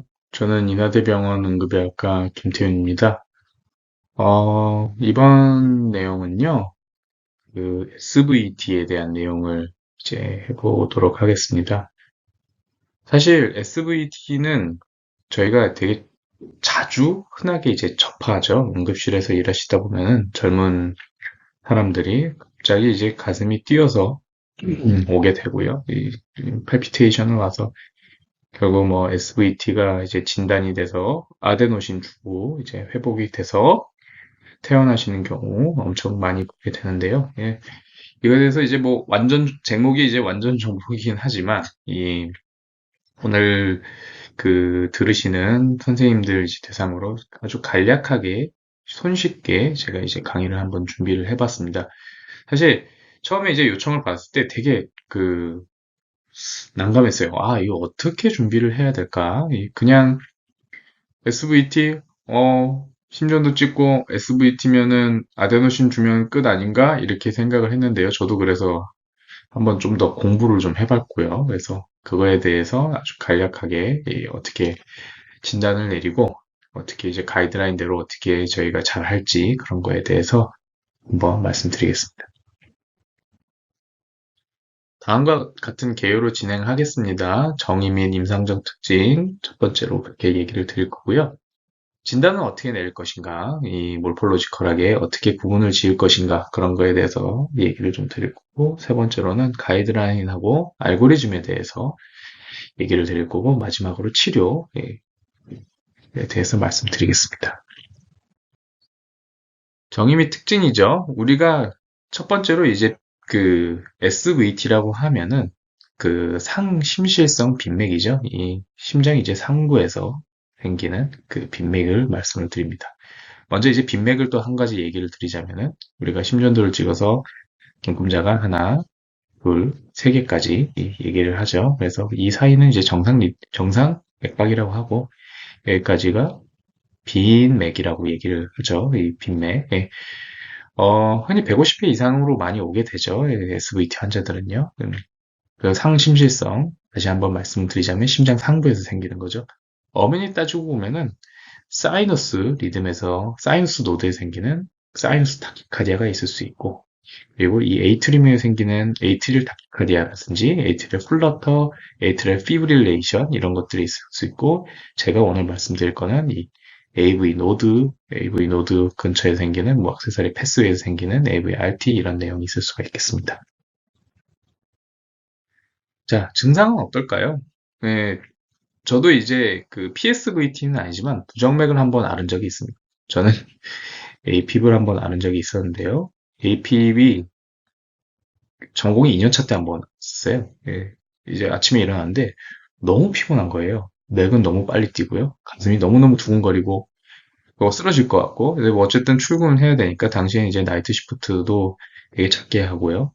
잠도 많이 못 자고 카페인도 많이 먹었고 뭐 여러 가지 이제 유발하는 그런 원인이 있었겠죠. 그래서 이 APB 나중에 이제 진단이 되었고, 결국 이제 당시에는 이제 카디오 버전을 받아서 이제 그랬는데, 당시에 이제 느꼈을 때는 AP RVR이었던 것 같아요. 예, 타키카디아가 있었으니까 이런 증상이 있었습니다. 결국 이제 뭐 APB는 뭐 말씀 이제 또 제쳐두고요. SVT만 말씀을 드리자면은 SVT가 있을 때 대부분 답답하다, 그리고 어지럽다, 그리고 palpitation 있다라고 얘기를 합니다. 아주 드물지만 사망도 하실 수 있어요. 사망도 하는 경우는 이제 WPW 같은 원래 기저에 질환이 있다가 그 VPB 생겨가지고 사망하는 경우도 있을 수 있다고 합니다. 그래서 흔히 뭐, 야, 이거 별거 아니겠거니라고 얘기를 하지만 이 WPW가 진단되신 분들은 꼭 이제 워닝을 해줘야겠죠. 자, 그럼 진단 어떻게 내릴까요? 먼저 이 세 가지를 봐야 됩니다. 계속 이거를 반복적으로 말씀을 드릴 텐데요. 네로우하냐, 레귤라리하냐, 타키카디아냐. 뭐 결국은 아까 얘기했던 것처럼 상부에서 생기는 이 빈맥을 말하는 거고요. 상부에서 생기는 이제 심방하고 심방 결절에서 생긴다. 그것들이 이 벤트리큘라 타키카디아라는 부분이 됩니다. 벤트리큘라 타키카디아라는 부분이 되는데요. 예, 아까 얘기했던 것처럼 이 원포커스된 이 A 플로터, 멀티포컬렛, AP 이런 것들은 오늘은 굳이 말씀을 안 드리겠습니다. 여기서는 말씀 안 드리고 다른 교수님께서 말씀해 주실 거고요. 제가 얘기 드리는 건 이 두 가지 AVNRT와 AVRT가 될 것 같습니다. 간혹 가다가 SVT 에버런시라든지 AVRT의 이제 그 안티드로믹이라든지 그런 이 얘기가 있는데요. 그런 얘기들 중에는 와이드 QRS가 있을 수가 있어요. 그래서 VT랑 감별을 해야 되는 그런 것도 강의에 아마 포함되어 있을 겁니다. 그래서 유형 두 가지 이 몰폴로지컬하게 어떻게 구분을 짓는지 말씀을 이후에 드릴 거고요. 예, 모식도죠. D는 사이누스 리듬 를 얘기를 하는 겁니다. 사이누스 SA 노드에서 AV 노드를 거쳐서 라이트 앤 레프트 그 번들 브랜치로 가는 것들을 얘기를 하는 거고요. C는 에이트리움이 하나 앱노멀 오리진이 있어가지고요. 에이트리얼 타키카디아를 나타내는 모식도고요. 저희가 오늘 공부할 A랑 B 그리고 A가 결국 AV, NRT 그리고 이거는 AV, RT에 대한 모식도입니다. 한 번 더 이제 좀 이따가 더 세밀하게 한 번 더 얘기를 드리겠습니다. 자, 패턴 다이어그노시스입니다. 아까 계속 말씀드릴 거라고 얘기를 했죠. 네로우하냐, 그리고 이제 레귤라리하냐, 그리고 타키카디아 당연히 이제 선행돼야 되는 거고, 이 세 가지가 우리가 알아야 되는 이 오늘 강의, 이 세션에서 말씀드리는 내용입니다. 네로우, QRS, 레귤라.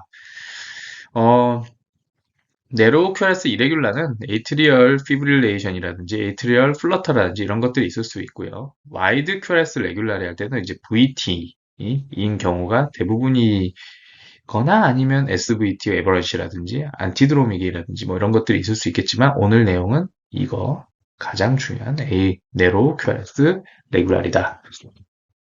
패턴 다이어스 해야 됩니다. 그래서 첫 번째 심전도를 딱 봤어요, 우리가. 레귤라리 하나, 단순히 이제 심전도를 찍었을 때, 레귤라리 해보여도 리듬 스트립으로 쭉 길게 보면은 이레귤라하는 경우도 있을 수가 있어요. 그래서 조금 잘 지켜봐야 된다. 레귤라리티, 이레귤라리티.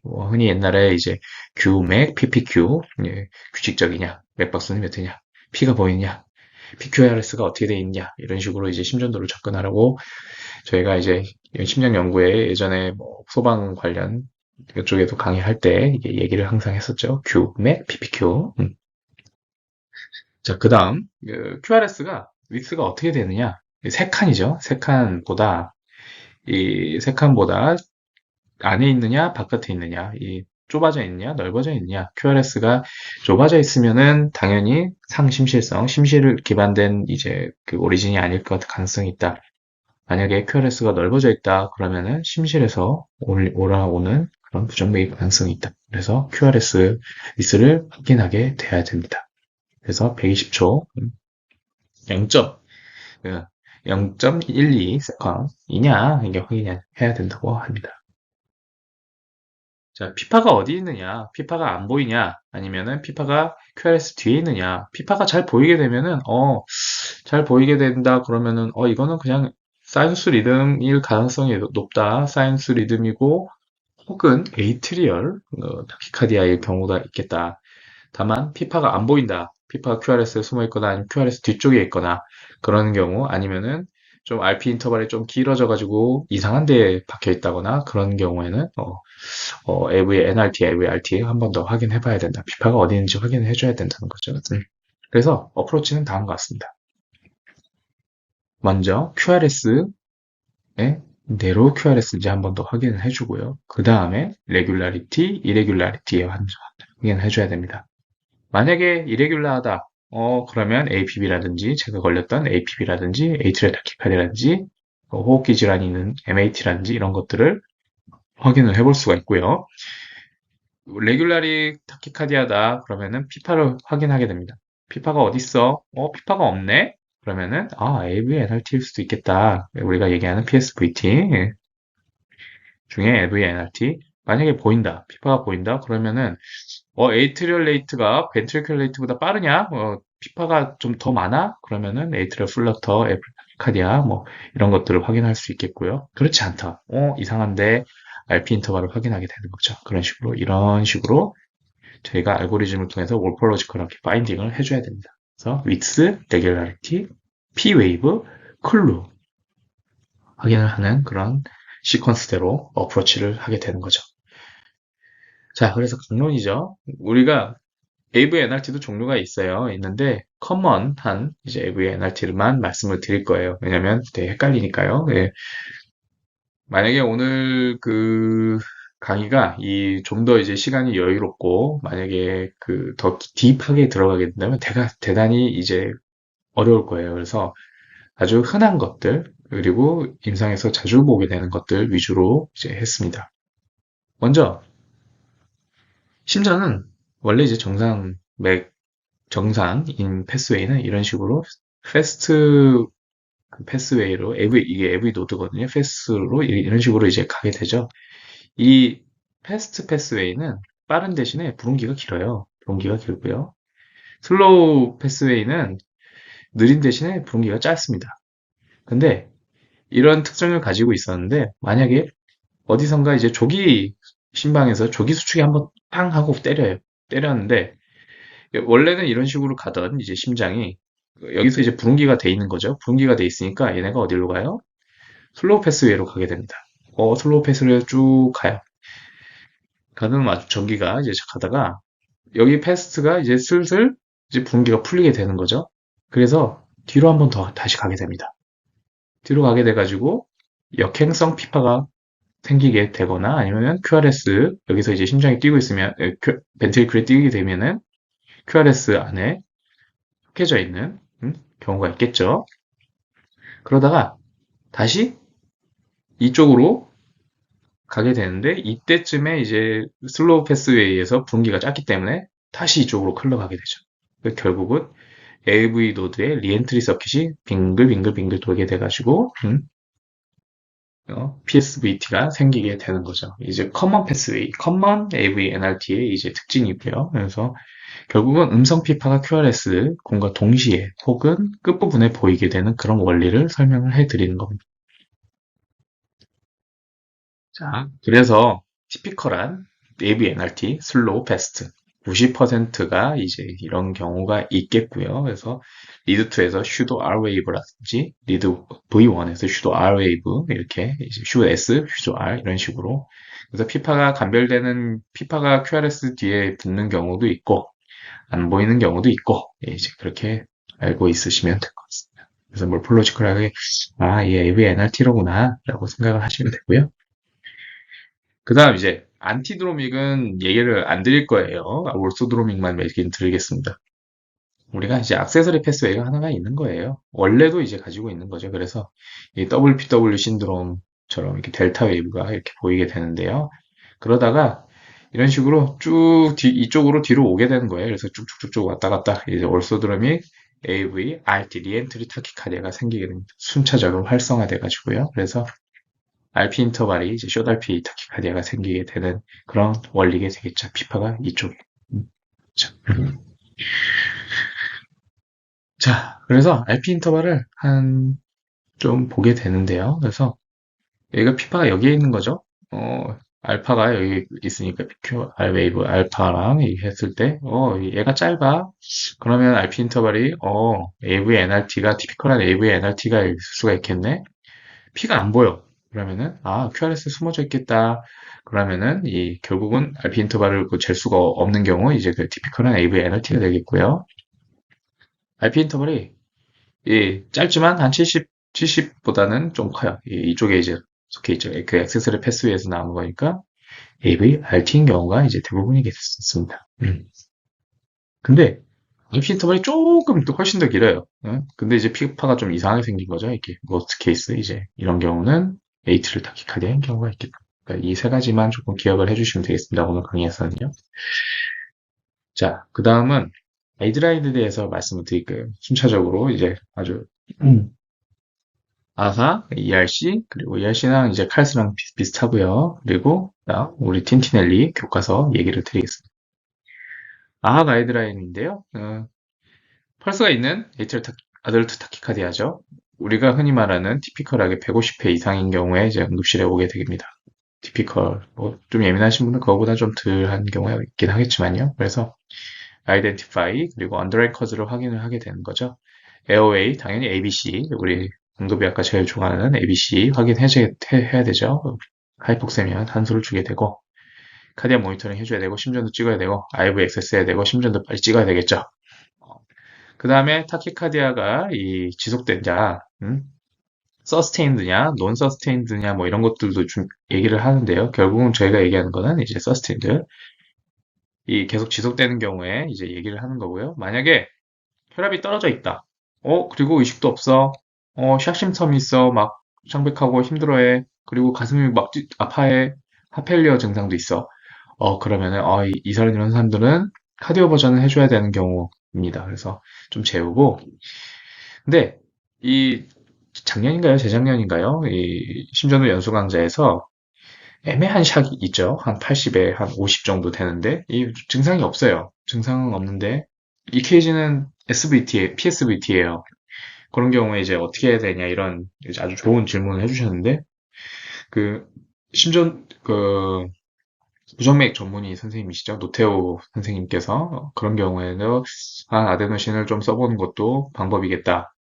그게 확실한 경우에 이제 결국은 한 번 더 트라이를 해볼 수 있겠다. 그렇게 얘기를 하시는 내용도 있었습니다. 결국은 만약에 네로우 컴플렉스 레귤라리티 하다 그러면은 아데노신을 한 번 더 줘볼 수 있다. 알고 계셔야 되고요. 만약에 이것들이 없어. 그러면은 와이드 큐레스냐 아니냐. 와이드 큐레스 아니면 아까 얘기했던 것처럼 베이럴 매뉴버, 아데노신, 베타 블로커 결국 정 안 되면 익스퍼트 컨설테이션 해야 된다. 네. 결국은 만약에 이것들이 와이드 QRS가 보였을 때도 레귤라리하고 모노몰픽하면은 아데노신을 먼저 한번 좀 써볼 수 있겠다. 그렇지만 아닌 경우에 이제 안티 아리드믹 인퓨전을 조금 해볼 수가 있겠습니다. 그러면은 여기서 다시 심전도가 또 안 돌아온다. 계속 그러면 언더라인 커즈라든지 카디오 버전 했을 때는 에너지를 올린다든지 안티아리드미 에이전트를 또 추가를 해준다든지 그리고 최종적으로는 익스퍼트 컨설테이션 해야 된다는 내용이죠. 카디오 버전 아데노신 용량이 좀 달라요. 6, 12, 62로 줘야 된다. 62, 그러니까 뭐 틴틴을내선 12에 한 번 더 주고요. 스테이블한 와이드 QRS 때는 프로카이나마이드, 아미오다론, 솔타를 이렇게 쓸 수 있는데 아미오다론도 150ml 10분 동안 주고요. 그거를 알고 계시는 게 좋겠습니다. 자, 그 다음은 ERC죠. ERC 가이드라인. 좀 더 이제 모식도가 좀 잘 보여요. 그 ABCD 어프로치 아까 얘기했던 것처럼 해주고요. 라이프 스트레이트닝 퓨처다. 쇼기고 막 의식이 없어. 싱코피했어. 그리고 MI고 하펠려가 있어. 그렇다. 그러면은 카디오 버전 3번 따다당 해봅시다. 해보고요. 아미오다론 300ml 10에서 20분 동안 주게 되고요. 만약에 안 되면 이제 카디오 버전 해줘야 된다. 언스테이블한 경우에 그런 거죠. 그렇지 않다. 네로우 QRS인 경우냐 아니냐. 네로우 QRS가 리듬이 레귤라냐 이레귤라냐 이걸로 바꾸는 거죠. 이레귤라하다는 거는 APB일 가능성이 높다. 이거는 굳이 얘기를 안 드리고요. 레귤라리하다 이런 식으로 네로우 QRS에 레귤라리하다. 그럼 배갈 메뉴 한번 해보고요. 효과 없다. 아데노신 줍니다. 어떻게? 6, 12, 18. 네. 6, 12, 18 네. 해주고 모니터링 당연히 해줘야 되고 만약에 효과 없다. 그러면은 베라파민, 딜티아젠, 베타블로커.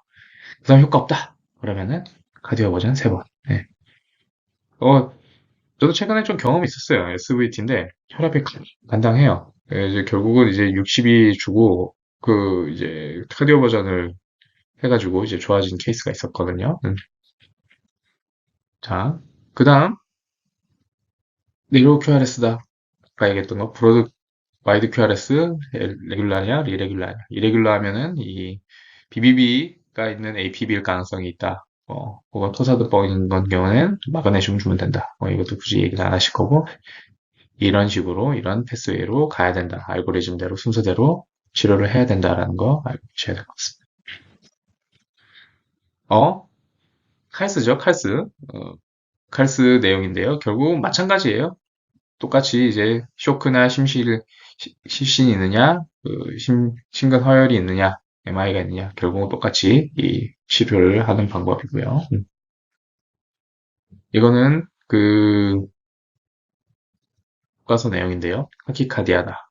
타키카디아가 있을 때 네로 QRS냐, 와이드 QRS냐 구분을 지어가지고요. 네로 QRS고 레귤라냐면 우리가 아까 공부했던 그 내용이죠. ABRT, ABNRT. 이레귤라면 AP면 MIT. 그리고 와이드 QRS 레귤라리 하냐? 아까 얘기했던 것처럼 안티드로믹 ABRT 아니면 SVT, 에버런시인 경우 VT도 있을 수 있고요. 이 두 가지를 이제 세 가지를 구분을 해줘야 되는 것들 한 방위가 될 수 있겠습니다. 자, 그래서 스테이블한 네로우 QRS 타키카디아의 경우에는 아데노신 6, 12, 12, 교과서는 6, 12, 12 주게 되겠죠? 그래서 컨버트가 안 된다. 플러터라든지 아니면은 엑토픽 AT라든지 그런 경우가 있겠다. 그래서 딜티아제, 베타블로커 줄 수 있겠지만 베타블로커 줄 때는 호흡기 질환이라든지 하펠려 있는 경우에 좀 조심해서 줘야 된다라는 거를 알고 계셔야 될 것 같습니다. 아데노신이죠? 치료제 계속 아데노신 얘기하는데 아데노신이 뭐야 도대체? 궁금해하실 분들 많죠. 어, 아데노코 우리 응급실에 쓰는 건 아데노코, 선생님 아데노코죠. 첫 번째 퍼스트 초이스죠. 아데노코 AV 노드에다가 이제 블로킹 하는 그런 메커니즘으로 쓰죠. 하프라이프가 엄청 짧습니다. 팔에서 줘가지고 심장으로 이제 갈 때까지 작용 갈 때까지 이제 방광기가 다 지나는 경우도 많아요. 그래서 빨리 줘야 된다고 하죠. 안티큐비탈에 보통 이제 베인을 잡으라고 얘기를 하죠. SVT 때. 다리라든지 이런 데 가면은 효과가 없는 경우가 많아요. 그래서 듀레이션 30초까지 하고요. 사이너스 리듬으로 바뀌고 IV 볼로스 줘야 됩니다. 어떻게? 익스텐션 해갖고 노멀 셀 라인 20mm 같이 함께 줘야 되는 거고. 첫 번째 효과가 없으면 62, 12, 아니면 62, 18 정도 줘야 된다. 라고 알고 계셔야 될 것 같고요. 자, 아까 얘기했던 것처럼 AV 노달의 ERP를 이제 올리는 방법, 카로티드 마사지, 아데노신, 베라파빌리티아제 베타블로커 쓸 수 있다. 우리 아데노신을 6, 12, 12 쓰는데요. 6, 12, 12 쓸 때 종종 트랜지언트 AC 스토리 있을 수 있어요. 엄청 놀라거든요. 저는 이제 처음에 인턴 때 이제 보고 엄청 놀랐어요. 뭐야, 심장이 안 뛰잖아. 하거든요. 환자를 막 보여. 환자 봤다가 모니터 봤다가 엄청 놀라고 있습니다. 결국은 이제 QRS가 나오면 안도의 한숨. 네. 네, 저만 그랬나요? 예. 결국은 그런 경우도 있을 수 있다. 자, 그리고 이 5초 이내라고 하는데 엄청 길어요. 마음 같아서는 진짜 한 10초 되는 것 같아요. 네, 그렇지만 이제 잘 돌아오죠. 네. 심장 트랜스플란테이션 한 사람한테는 3mm 줘야 됩니다. 도즈를 리덕션 해야 돼요. 디필이나 카바마제핀, 그리고 센트럴 카테터 줄 때는 적게 줘야 돼요. 만약에 카페인을 먹었거나 이제 테오필린을 먹는 사람들은 조금 더 라저 도조가 필요할 수도 있다. 알고 계셔야 될 것 같고요. 예, 가이드라인이고요. 결국은 배갈 매뉴버 내용 있지만 굳이 이제 생략했습니다. 배갈 매뉴버, 모디파이드 배갈 매뉴버 있겠고요. 아데노신 주라고 얘기하고요. SVT를 많이 경험해 본 사람들은 이 배갈 매뉴버를 되게 잘해요. 혼자 막 끙끙하는 방법도 아시거든요. 주사기로 입을 물고요. 끝에까지 이렇게 뽑아내는 그런 것들 응급치료로 얘기도 하고요. 근데 이제 결국 우리는 병원이니까 아데노신 줘야 된다. 그리고 딜티아젠 베라파밀. 이제 베라파밀이 지금 단종돼가지고 저희 병원도 없거든요. 그래서 좀 답답합니다. 써야 될 경우가 되게 많은데 아데노신 그리고 베타블로커 쓸 수가 있겠습니다. 자, 레퍼런스는 다 한 것 같고요. 제 강의는 여기까지 하겠습니다.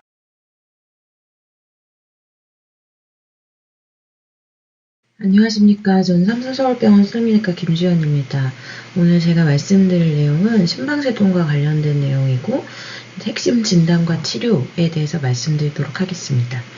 심전도에 관련한 내용이긴 하지만 이제 심방세동에 있어서 이제 치료적인 내용이 들어가다 보니까 심전도와 꼭 관련있지 않은 내용들도 좀 일부 포함되어 있습니다. 먼저 심전도를 볼 때 이제 크게 이제 분류를 하자면 제일 먼저 눈에 들어오는 건 심박수겠죠. 그래서 심박수 중에서도 이제 서맥인지 빈맥인지는 한눈에 구분이 하기가 쉬우실 겁니다. 이제 빈맥인 경우에 이제 리듬을 판독하려면 이제 보아야 되는 것들이 있는데 우선은 이제 이것이 리듬이 규칙적인지 불규칙적인지를 확인할 수 있겠습니다. 규칙적이라면 QRS 모양에 따라서 네로우 QRS와 와이드 QRS로 구분을 해볼 수 있겠고 네로우 QRS라면 SVT일 가능성이 많고 와이드 QRS라면 VT일 가능성이 좀 더 많겠습니다. 하지만 네로우 QRS 타키카디아라고 하더라도 파시큘러 VT 같이 컨덕션 시스템을 이용하는 경우에는 VT를 보일 수도 있고요. 그 다음에 와이드 QRS 타키카디아라고 하더라도 에버런시나 프리엑사이테이션을 동반하는 경우에는 SVT에 해당될 수도 있겠습니다. 이 중 리듬이 불규칙한 경우에는 우리가 알고 있는 네로우 QRS의 경우 atrial fibrillation의 리듬으로 이제 판독을 할 수가 있겠습니다. 여기서는 이제 PF를 잘 찾는 것이 그래서 이 타키카디아를 구분하는 데 중요하겠고 AFib은 이제 에이트리움이 거의 케오틱 상태로 수축을 한다기보다는 거의 떨고 있는 그런 모양이기 때문에 명확한 PF를 보이지 않고 이레귤러한 리듬을 보이는 것이 AFib의 심전도가 되겠습니다.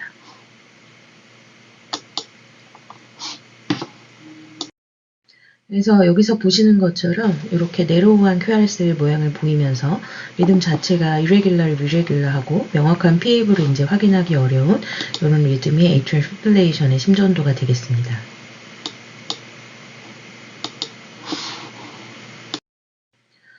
보시는 바와 같이 이 심전도는 이제 atrial flutter의 심전도가 되겠는데 역시나 이제 명확한 QRS에 선행하는 딱 디스크레트한 PAV가 보이는 것이 아니고 이런 플러터 웨이브가 이제 지속되고 있는 그런 atrial flutter의 심전도가 되겠습니다.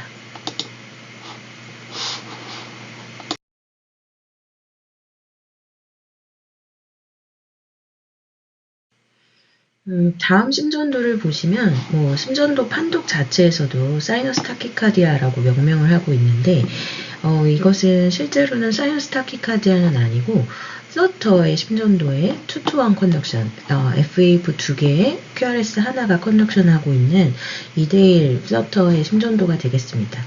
그래서 사실은 이게 어떻게 보면 사이너스 타키카디아처럼 리드 3에서는 마치 그렇게 보이지만 이제 T 웨이브의 모양을 보시면 약간 이제 조금 이상한 걸 확인하실 수 있고요.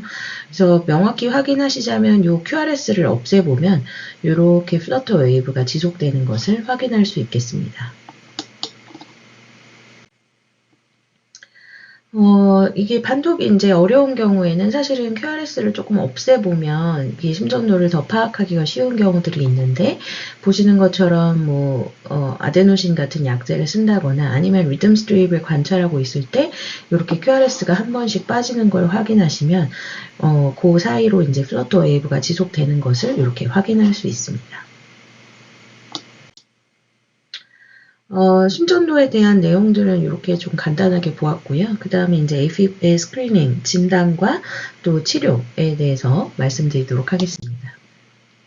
AFib 스크리닝 방법은 여러 가지가 있습니다. 전통적인 이런 펄스 테이킹이나 청진 같은 방법부터 이제 홀터 모니터링, 최근에는 이렇게 간편한 패치형 홀터 모니터링으로 해서 이제 조금 더 장기로 3일이나 8일, 14일 이렇게 이제 길게 모니터링하는 방법들도 생겼고, 특히나 이제 웨어러블 디바이스들을 많이 사용하게 되면서 컨슈머 드리븐 이런 기기들로 이제 부정맥을 모니터링하기도 합니다.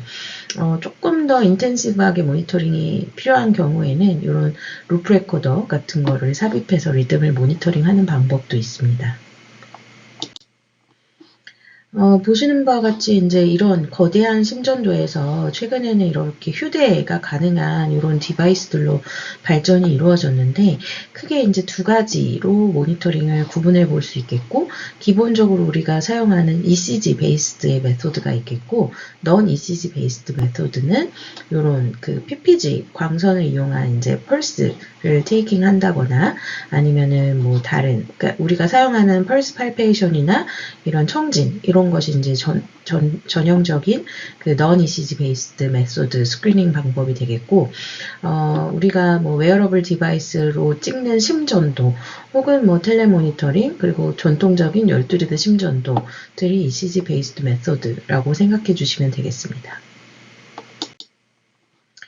69세 남자 환자가 간헐적인 팔피테이션과 프리싱코피를 주소로 내원을 했는데, 이런 패치형 장기 모니터링을 할 수 있게 됨으로써 이렇게 irregular한 atrial fibrillation이 있다가 쭉 사이너스 퍼즈가 있다가 다시 이제 정션 이스케이프 리듬을 보이면서, 즉 AFib 터미네이션 되고 사이너스 리듬으로 돌아올 때 이제 사이너스 노드가 일을 하지 못하고 이렇게 퍼즈를 보이는 태키브라디 신드롬을 진단할 수 있었습니다.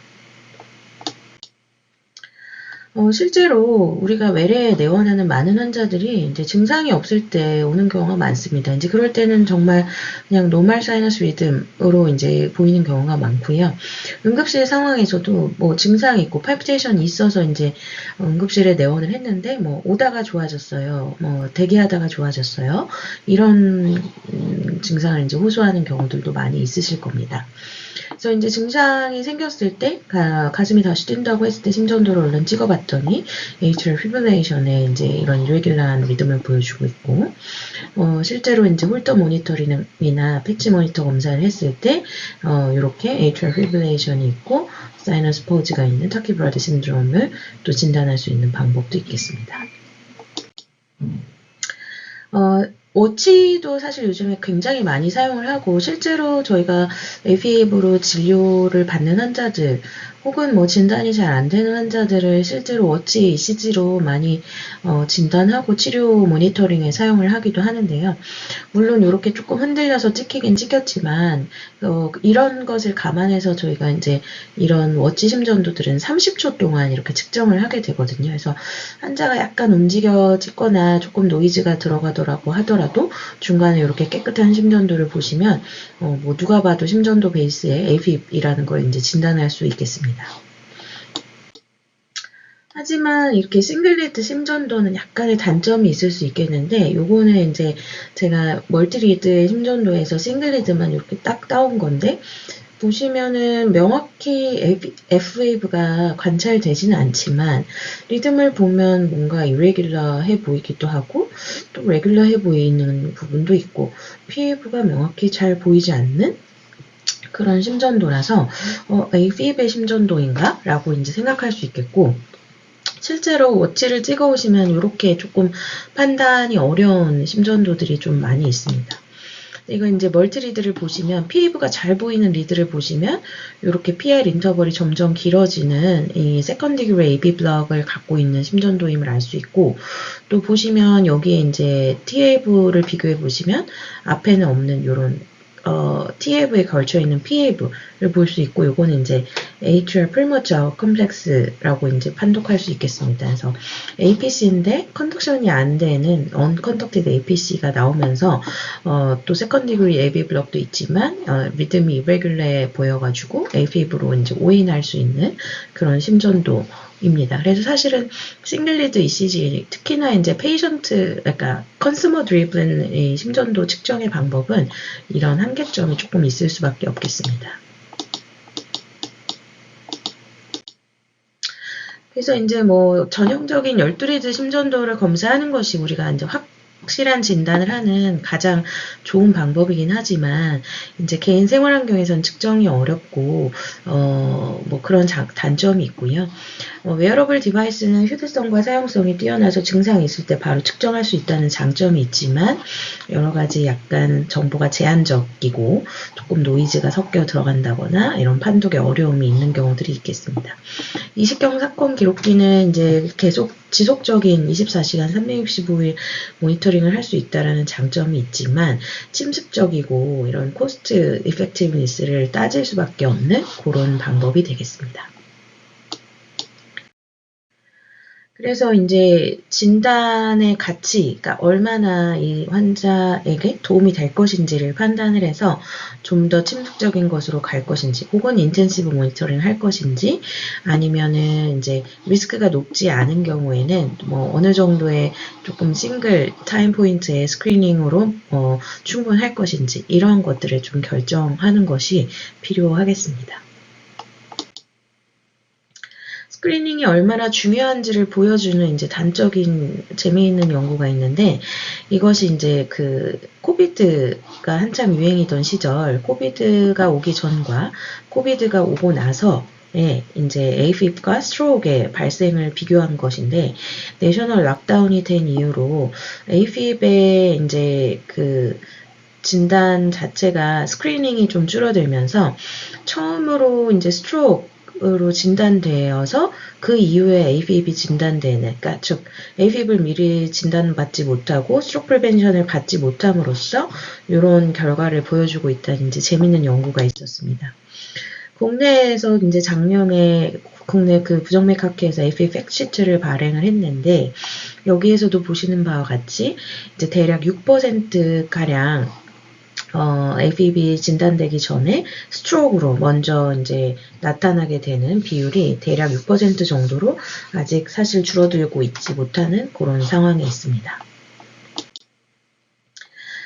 그래서 이거는 이제 스웨덴의 한 지역에서 전체 75세인 환자, 그러니까 시민들을 대상으로 1대1 랜덤을 해가지고 이것을 이제 스크리닝 한 군과 스크리닝 받지 않는 군으로 이제 랜덤을 했습니다. 스크리닝을 받은 군 중에서 절반 정도가 이 스크리닝에 참여를 했고요. 이 참여한 사람들은 2주 동안 싱글 ECG를 하루에 2번씩 찍는 그런 스크리닝 방법을 이용했습니다.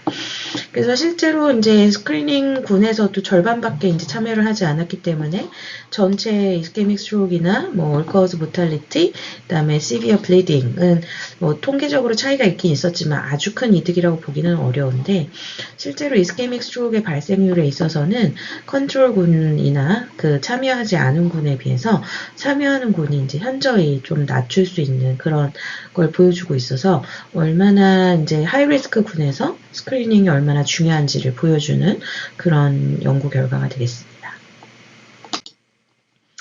그래서 우리가 AFib 매니지먼트를 하려면 단순히 AFib을 진단하고 뭐 항구정맥제를 쓰고 이것이 이제 전부가 아니고 스트로크 리스크 어세스먼트와 스트로크 프리벤션이 이제 한 꼭지가 되겠고 그 다음에 이제 심텀 매니지먼트에 리듬 컨트롤, 웨이 컨트롤이 들어가겠고요. 그 다음에 이제 리스크 팩터들을 찾아내서 이 모디파이어블한 리스크 팩터들은 관리를 같이 해주는 것이 매우 중요하겠습니다. 그럼 AFib 매니지먼트를 어떻게 할 것인지에 대해서 알아보도록 하겠습니다.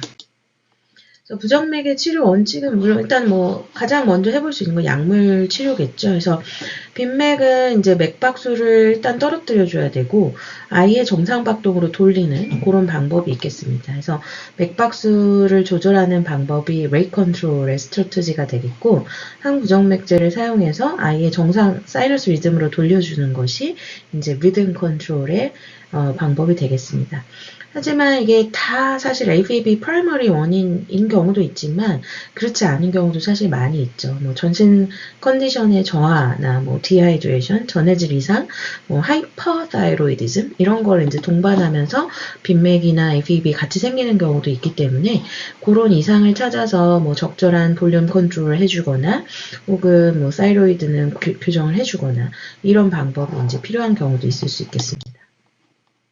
그래서 약물 치료로 조절되지 않는 경우에는 이제 비약물적 치료법을 고려할 수 있겠고, 뭐 이제 벤트리클라 타키카디아가 아닌 수프라벤트리클라 타키카디아는 아주 흔하진 않지만 그래도 혈력학적으로 이제 인스타빌리티를 유발하는 경우에는 응급으로 이제 일렉트리컬 카디오 버전이 필요한 경우도 있을 수 있겠습니다. 궁극적으로 크로닉 매니지먼트로는 우리가 이제 시술적인 치료를 고려할 수도 있겠고요. 그래서 일렉트리컬 카디오 버전은 이제 지금 당장 이 사람이 어떤 문제를 가지고 있기 때문에 빨리 정상 동脈동으로 이제 돌리기 위한 방법이 되겠고, 혈력학적으로 불안정해서 빈맥을 빨리 없애줘야 하는 경우, 혹은 약물에 반응하지 않는 지속적인 빈맥에서 일렉티브로 이제 사용을 할 수도 있겠습니다. 이제 바로 정상 동밀동으로 전환이 가능하지만 드물게는 이제 반응하지 않거나 혹은 돌아왔다가 바로 또 부정맥으로 발생하는 경우도 많이 볼 수 있겠고요. 또 근본적인 해결이 아닌 임시적인 치료법이라는 또 한계가 있겠고, 드물지만 이제 스트로크나 또 횡문근 융해증, 화상, 또 심장마비를 유발하는 경우가 있기 때문에 이제 이런 거에 대한 주의가 필요하겠습니다. 그 다음에 이제 카테터 어블레이션은 저희가 이제 크로닉 매니지먼트, 메인터넌스 테라피를 위해서 이제 하는 치료가 되겠고요. 뭐 전통적인 RF 에너지를 이용한 어블레이션부터 냉각 풍선을 이용한 크라이오 어블레이션, 최근에는 이제 펄스 필드 어블레이션이라고 해서 온도 에너지를 사용한 것이 아닌 펄스장을 이용해서 이제 세포를 개사시키는 그런 방법의 치료 방법도 있겠습니다. 그래서 어떤 사람은 웨이 컨트롤하고 어떤 사람은 리듬 컨트롤 할 건지, 근데 사실은 최근에는 뭐 어떤 사람은 레이트 컨트롤만, 리듬 컨트롤만 이게 아니고 그냥 다 같이 빨리 시작해서 빠른 치료를 하자가 이제 최근의 트렌드이기는 한데, 그래도 이제 궁극적으로는 이제 어떤 사람들이 리듬 컨트롤 매니지먼트를 좀 해줘야 할 것인가 해서 뭐 증상이 좀 심하고 조금 더 젊고 뭐 LA 사이즈도 좀 작고 이런 사람들이 이제 조금 더 리듬 컨트롤에 반응을 잘 할 것이고, 하지만 뭐 그렇지 않더라도 이제 LV 디스펑션을 이제 동반하는 경우에는 또 적극적으로 리듬 컨트롤 해줘야 하페일리어의 진행을 또 예방할 수 있기 때문에 이제 그런 사람들에게 리듬 컨트롤 조금 더 선호하게 됩니다. 웨이트 컨트롤에 대해서 보시면, 웨이트 컨트롤은 이제 우리가 심박수를 좀 떨어뜨리는 목적의 이제 치료가 되겠고요. 그래서 이제 뭐 전통적으로는 이제 뭐 베타 블로커나 넌 디하이드로피리딘 계열의 CCB를 이제 사용을 할 수 있겠습니다. 그래서 이제 하지만 이 디컴펜세이 하페일리어를 동반하는 경우에는 베타 블로커나 CCB를 이제 당장 사용하지 못하기 때문에 그럴 때는 이제 뭐 단기간 IV 아미오다론을 이제 레이 컨트롤 목적으로 사용할 수 있겠고, 궁극적으로 아미오다론은 레이 컨트롤의 목적으로 피오 제제를 메인터넌스를 하진 않습니다. 근데 이제 너무 레이트 조절이 안 되는 경우에 쓸 약이 없으면 이렇게 사용할 수 있겠고, 그 다음에 뭐 디곡신 제제 같은 약들도 이제 사용을 해볼 수 있겠습니다. 그래서 이제 베타 블로커는 에스마나 브론코스페스틱 디지즈를 갖고 있는 경우에 이제 또 컨트라인디케이션이 되겠고, 네, 혈압이 낮은 경우에는 이제 또 쓸 수가 없겠고, 이제 프리미엄 에데마처럼 디컴펜스 하페일러가 동반하는 경우에는 또 사용이 어렵겠습니다. 넌 디하이드로피리딘 계열의 CCB, 딜티아zem과 베라파밀도 우리가 웨이 컨트롤 약제로 많이 사용하는데, 마찬가지로 하페일러를 동반하거나 이런 경우에 이제 사용이 어렵겠고, 디곡시는 이제 하페일러가 있는 경우, 또 혈압이 낮은 경우 우리가 선택할 수 있는 약제가 되겠고, 단기간으로는 이제 IV 아미오다론도 또 한 가지 초이스가 될 수 있겠다를 기억해 주시면 되겠습니다.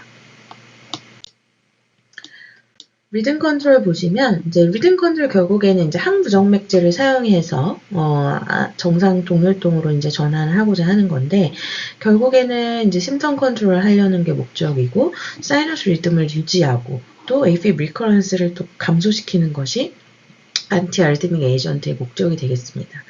한 가지 안티아리드믹 에이전트를 충분한 용량으로 충분한 기간 사용을 했는데 반응을 하지 않는다. 그러면 이제 이 약제는 효과가 없는 거기 때문에 중단을 하고 다른 약제로 변경하는 걸 염두에 둬야 되겠고요. 또 가장 중요한 거는 물론 모든 약이 에피커시가 중요하지만 이 drug induced proarrhythmia나 extra cardiac side effect가 이제 매우 잘 생기는 약들이기 때문에 이런 거에 대한 세이프티 컨선이 매우 중요하겠습니다. 그래서 뭐 약제이지만 에피커시보다 세이프티를 조금 더 고려해서 사용해야 하는 그런 종류의 약제들이 되겠습니다. 항부정맥제를 사용할 때 유의할 점은 이제 일단은 심실 기능이 정상인지를 확인이 필요하겠고, LV 펑션이 정상이면 우리가 가장 먼저 선택할 수 있는 약제들은 클래스 1C 계열의 프로파페논, 트리케나이드의 약제가 있겠습니다. LV 디스펑션이 있으면 아미오다론이나 소타롤을 사용을 해야 되겠고요. 클래스 3 드럭들의 아미오다론 같은 약들은 큐티 프롤롱게이션을 유발하기 때문에 이러한 심전도 모니터링, 또 섬액이 생기지 않는지에 대한 모니터링이 필요하겠고, QRS가 와이드닝 되지 않는지에 대한 모니터링도 필요합니다. 아미오다론을 장기간 유지하는 경우에는 여러 가지 장기의 파이브로시스를 유발할 수 있기 때문에 IPF를 유발하지 않았는지, 타이로이드의 기능에 문제를 일으키진 않는지 이런 것들에 대한 모니터링이 필요하겠고, 어떤 약제든 사이너스 리듬으로 유지가 되지 않으면 그 약물은 치료에 실패한 것이기 때문에 반드시 약을 변경하든지 중단 후에 웨이 컨트롤 하든지를 결정해야 할 것입니다. 그래서 이제 약물에 잘 치료가 되면 좋지만 약물에 반응하는 경우는 이제 좀 뭐 다양하고요. 또 약제의 부작용이 이제 다음과 같이 발생 가능한데, 큐티 프롤롱게이션이 생기면서 토사대빵이 생기는 경우도 있겠고, 클래스 1C 드럭은 이렇게 섬액을 또 잘 유발하기도 해서 타키브라디로 인해서 싱코피를 하는 경우도 있기 때문에 이런 거에 대한 주의가 필요하겠습니다. 그래서 아까 말씀드린 것처럼 항부정맥제는 클래스 1, 2, 3, 4로 구분을 하게 되고, 우리가 심방세동에 사용하는 약제는 클래스 1C 계열의 플레카이네드 프로파페논, 그리고 클래스 3 계열의 아미오다론, 드로네다론, 소타론 이런 약제들을 생각해 볼 수 있겠습니다. 그래서 이제 말씀드린 것처럼 이런 프로아리드믹 이펙트가 있고, 특히나 1C 계열은 와이드 QRS가 나타나면서 VT나 PF가 유발되는 경우도 있기 때문에 이에 대한 모니터링이나 주의도 필요하겠고요. 뭐 여러 가지 장기에 디퍼짓되면서 생길 수 있는 여러 가지 사이드 이펙트들도 반드시 모니터링이 필요하겠습니다. 그래서 사실은 이제 응급실 상황에서는 PO 제제보다는 IV 제제를 이제 빠르게 사용하는 경우가 이제 훨씬 더 많을 텐데, 국내에는 뭐 플레케나이드 IV 제제는 이제 국내에는 들어와 있지 않고, 프로파페논이 원래 IV 제제가 있었는데 현재는 이제 사용이 불가한 것으로 알고 있습니다. 그래서 사실은 사용할 수 있는 IV 제제는 아미오다론밖에 없습니다. 그래서 뭐 이제 뭐 로딩을 하기도 하고요. 메인터넌스 도즈로 이제 당장의 뭐 레이트를 좀 떨어뜨린다든지 사이너스 리즘을 컨버전 할 목적으로 이제 응급실 상황에서는 사용할 수 있겠습니다. 그래서 이제 뭐 장기적으로는 아미오다론은 이제 하프레프를 포함한 모든 심장에서 이제 사용할 수 있겠고, 익스트라 카디악 톡시시티가 많기 때문에 이에 대한 철저한 모니터링이 필요하겠고, 드로네다론은 이제 뭐 하프레프, 디컴펜세이트 하프레이어를 제외한 하프페프에서는 이제 사용이 가능하겠고요. 그 다음에 원시 계열의 약제는 노멀 하트에서만 이제 사용이 가능하다라는 걸 기억해 주시면 되겠습니다. 그래서 이제 거기에 대한 내용을 정리한 표이니까 이제 참고해 주시면 되겠고, 반드시 기억하실 거는 디컴펜스의 하프 페일리어가 있는 경우에 드론에다로는 금기가 되겠습니다. 케이스 보시면 팔피테이션이 지속되고 디스미아가 악화돼서 내원을 했는데, 보시는 것처럼 AFib RVR의 심전도를 보이고 있고, 보시는 바와 같이 이제 약간의 LV 디스펑션을 동반하고 카디오메갈리아, 풀모널 이디마, 포퓰러 에퓨전을 동반하고 있어서 AFib과 동반된 디컴펜스의 하프 페일리어를 이제 진단을 하였습니다.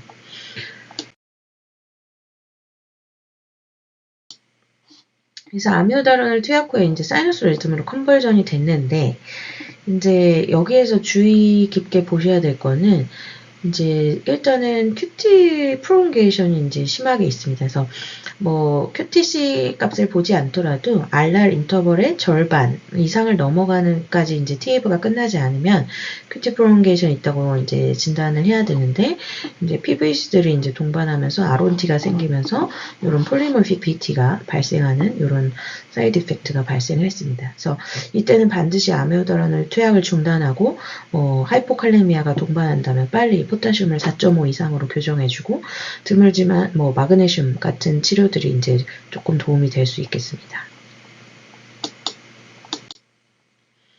그래서 이제 아미오다론은 이런 당장의 QT 프롤ongé션이 이제 가장 주의해서 또 지켜봐야 할 문제이들이고, 그 다음에 이제 뭐 헤파틱, 사이로이드, 풀미너리 이런데 이제 침착되면서 파이브로시스를 일으킬 수 있기 때문에 이에 대한 모니터링이 필요하겠습니다.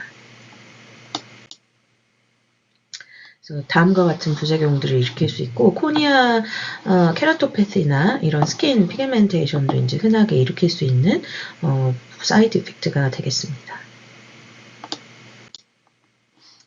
그래서 이제 뭐 이거는 이제 장기적으로 모니터링 할 때 이제 웨어 베이스에서 할 것이긴 하지만, 그래서 이런 간격으로 이제 사이드 이펙트들을 모니터링 하는 것이 그만큼 중요한 약제가 되겠습니다.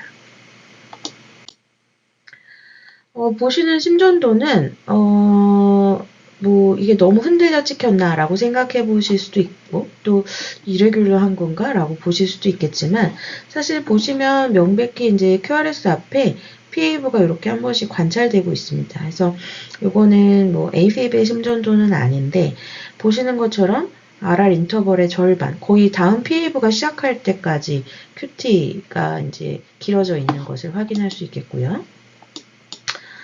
역시나 마찬가지로 이런 폴리모픽 BT가 발생한 걸 확인할 수 있습니다. 보시는 바와 같이 포타슘이 거의 2.6까지 떨어지면서 하이포칼레미아를 보이고 있고요.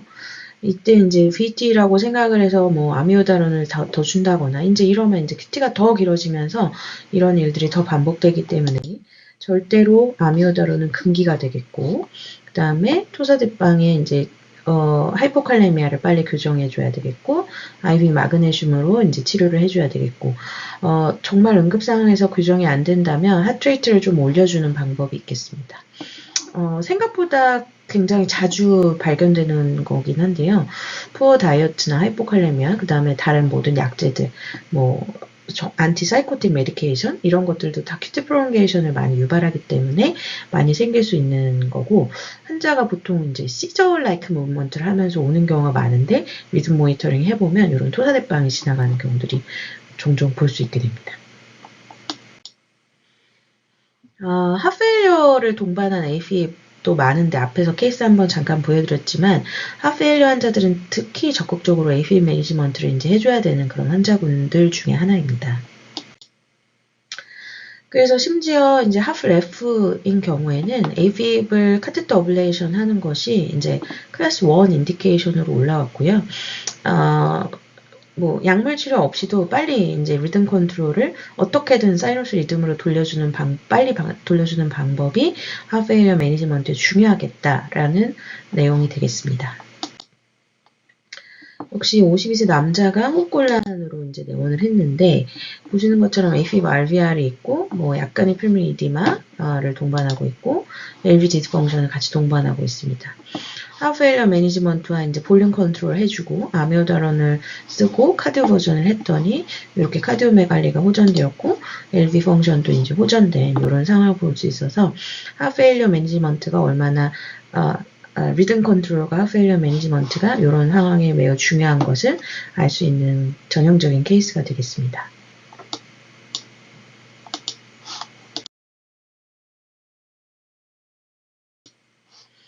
그래서 이 연구는 이제 이런 하프웨일러에 대한 랜드마크 트라이얼인데 이제 하프레프를 동반한 환자들에게 메디칼 테라피를 한 군과 어블레이션을 한 군에서 현저히 어블레이션 군에서 데스 혹은 하스피탈라이제이션을 감소시키는 걸 볼 수 있었습니다. 그래서 이만큼 얼마나 적극적인 리듬 매니지먼트가 이런 하프웨일러를 개선시키는 데 이제 중요한지를 보여주고 있는 연구가 되겠고요. 조금 더 어그레시브하게 그러면 엔드 스테이지 하프웨일러 환자들도 이런 적극적인 리듬 컨트롤이 이제 도움이 될 것인가 라고 해서 이제 엘바드나 하트티를 계획하고 있는 엔드 스테이지 하프웨일러 환자들을 똑같은 메디칼 테라피와 어블레이션을 이제 나누어서 연구를 했는데 마찬가지로 어블레이션 그룹에서 프라이머리 엔드포인트가 현저히 좋은 결과를 보여주고 있어서 역시나 리듬 컨트롤이 얼마나 중요한지를 보여주는 결과가 되겠습니다. 그래서 이제 뭐 앞에서도 말씀드린 것처럼 약물 쓰고 기다리지 말고 빨리 어떤 수단과 방법을 가리지 않고라도 하프레프에서는 적극적으로 동혈동 전환을 하는 것이 심장 치료에 이제 중요하겠다라는 것을 보여주고 있는 가이드라인입니다. 그래서 AFib 매니지먼트는 이제 그냥 앞서 제가 서두에도 말씀드렸지만 뭐 한 가지 그냥 딱 제가 치료를 하고 끝나는 것이 아니고 이런 인테그레이티드 매니지먼트가 이제 필요하겠는데 특히나 이제 심톰 컨트롤에는 이제 리듬 컨트롤이 있겠고 이런 많은 방법을 통해서 뭐 약제 혹은 뭐 카디오 버전, 카테터 어블레이션, 뭐 서지컬 어블레이션 이런 것들이 이제 모두 이제 합쳐져서 리듬과 레이트 컨트롤을 같이 함으로써 심톰 매니지먼트를 할 수 있는 그런 치료 원칙이 되겠습니다. 그래서 요거 이제 정리하는 표가 되겠는데요. 그래서 처음 진단된 AFib, 뭐 혹은 뭐 심방세동을 뭐 팔피테이션을 동반한 혹은 디스미아를 동반한 환자가 이제 응급실로 와서 AFib이 이제 처음 진단되었을 때 헤모다이나미컬리 스테이블 하지 않다면은 뭐 빨리 카디오 버전을 해주는 게 필요하겠고 헤모다이나미컬리 스테이블 하다면 일단은 심박수를 낮춰주는 게 이제 증상 개선에 도움이 되겠고 LV 펑션이 이제 떨어져 있는 경우에는 베타블로커나 디곡신을 선택할 수 있겠고요. LV 펑션이 이제 뭐 정상인 경우에는 CCB의 계열까지 포함해서 증상 조절에 사용을 해볼 수 있겠습니다.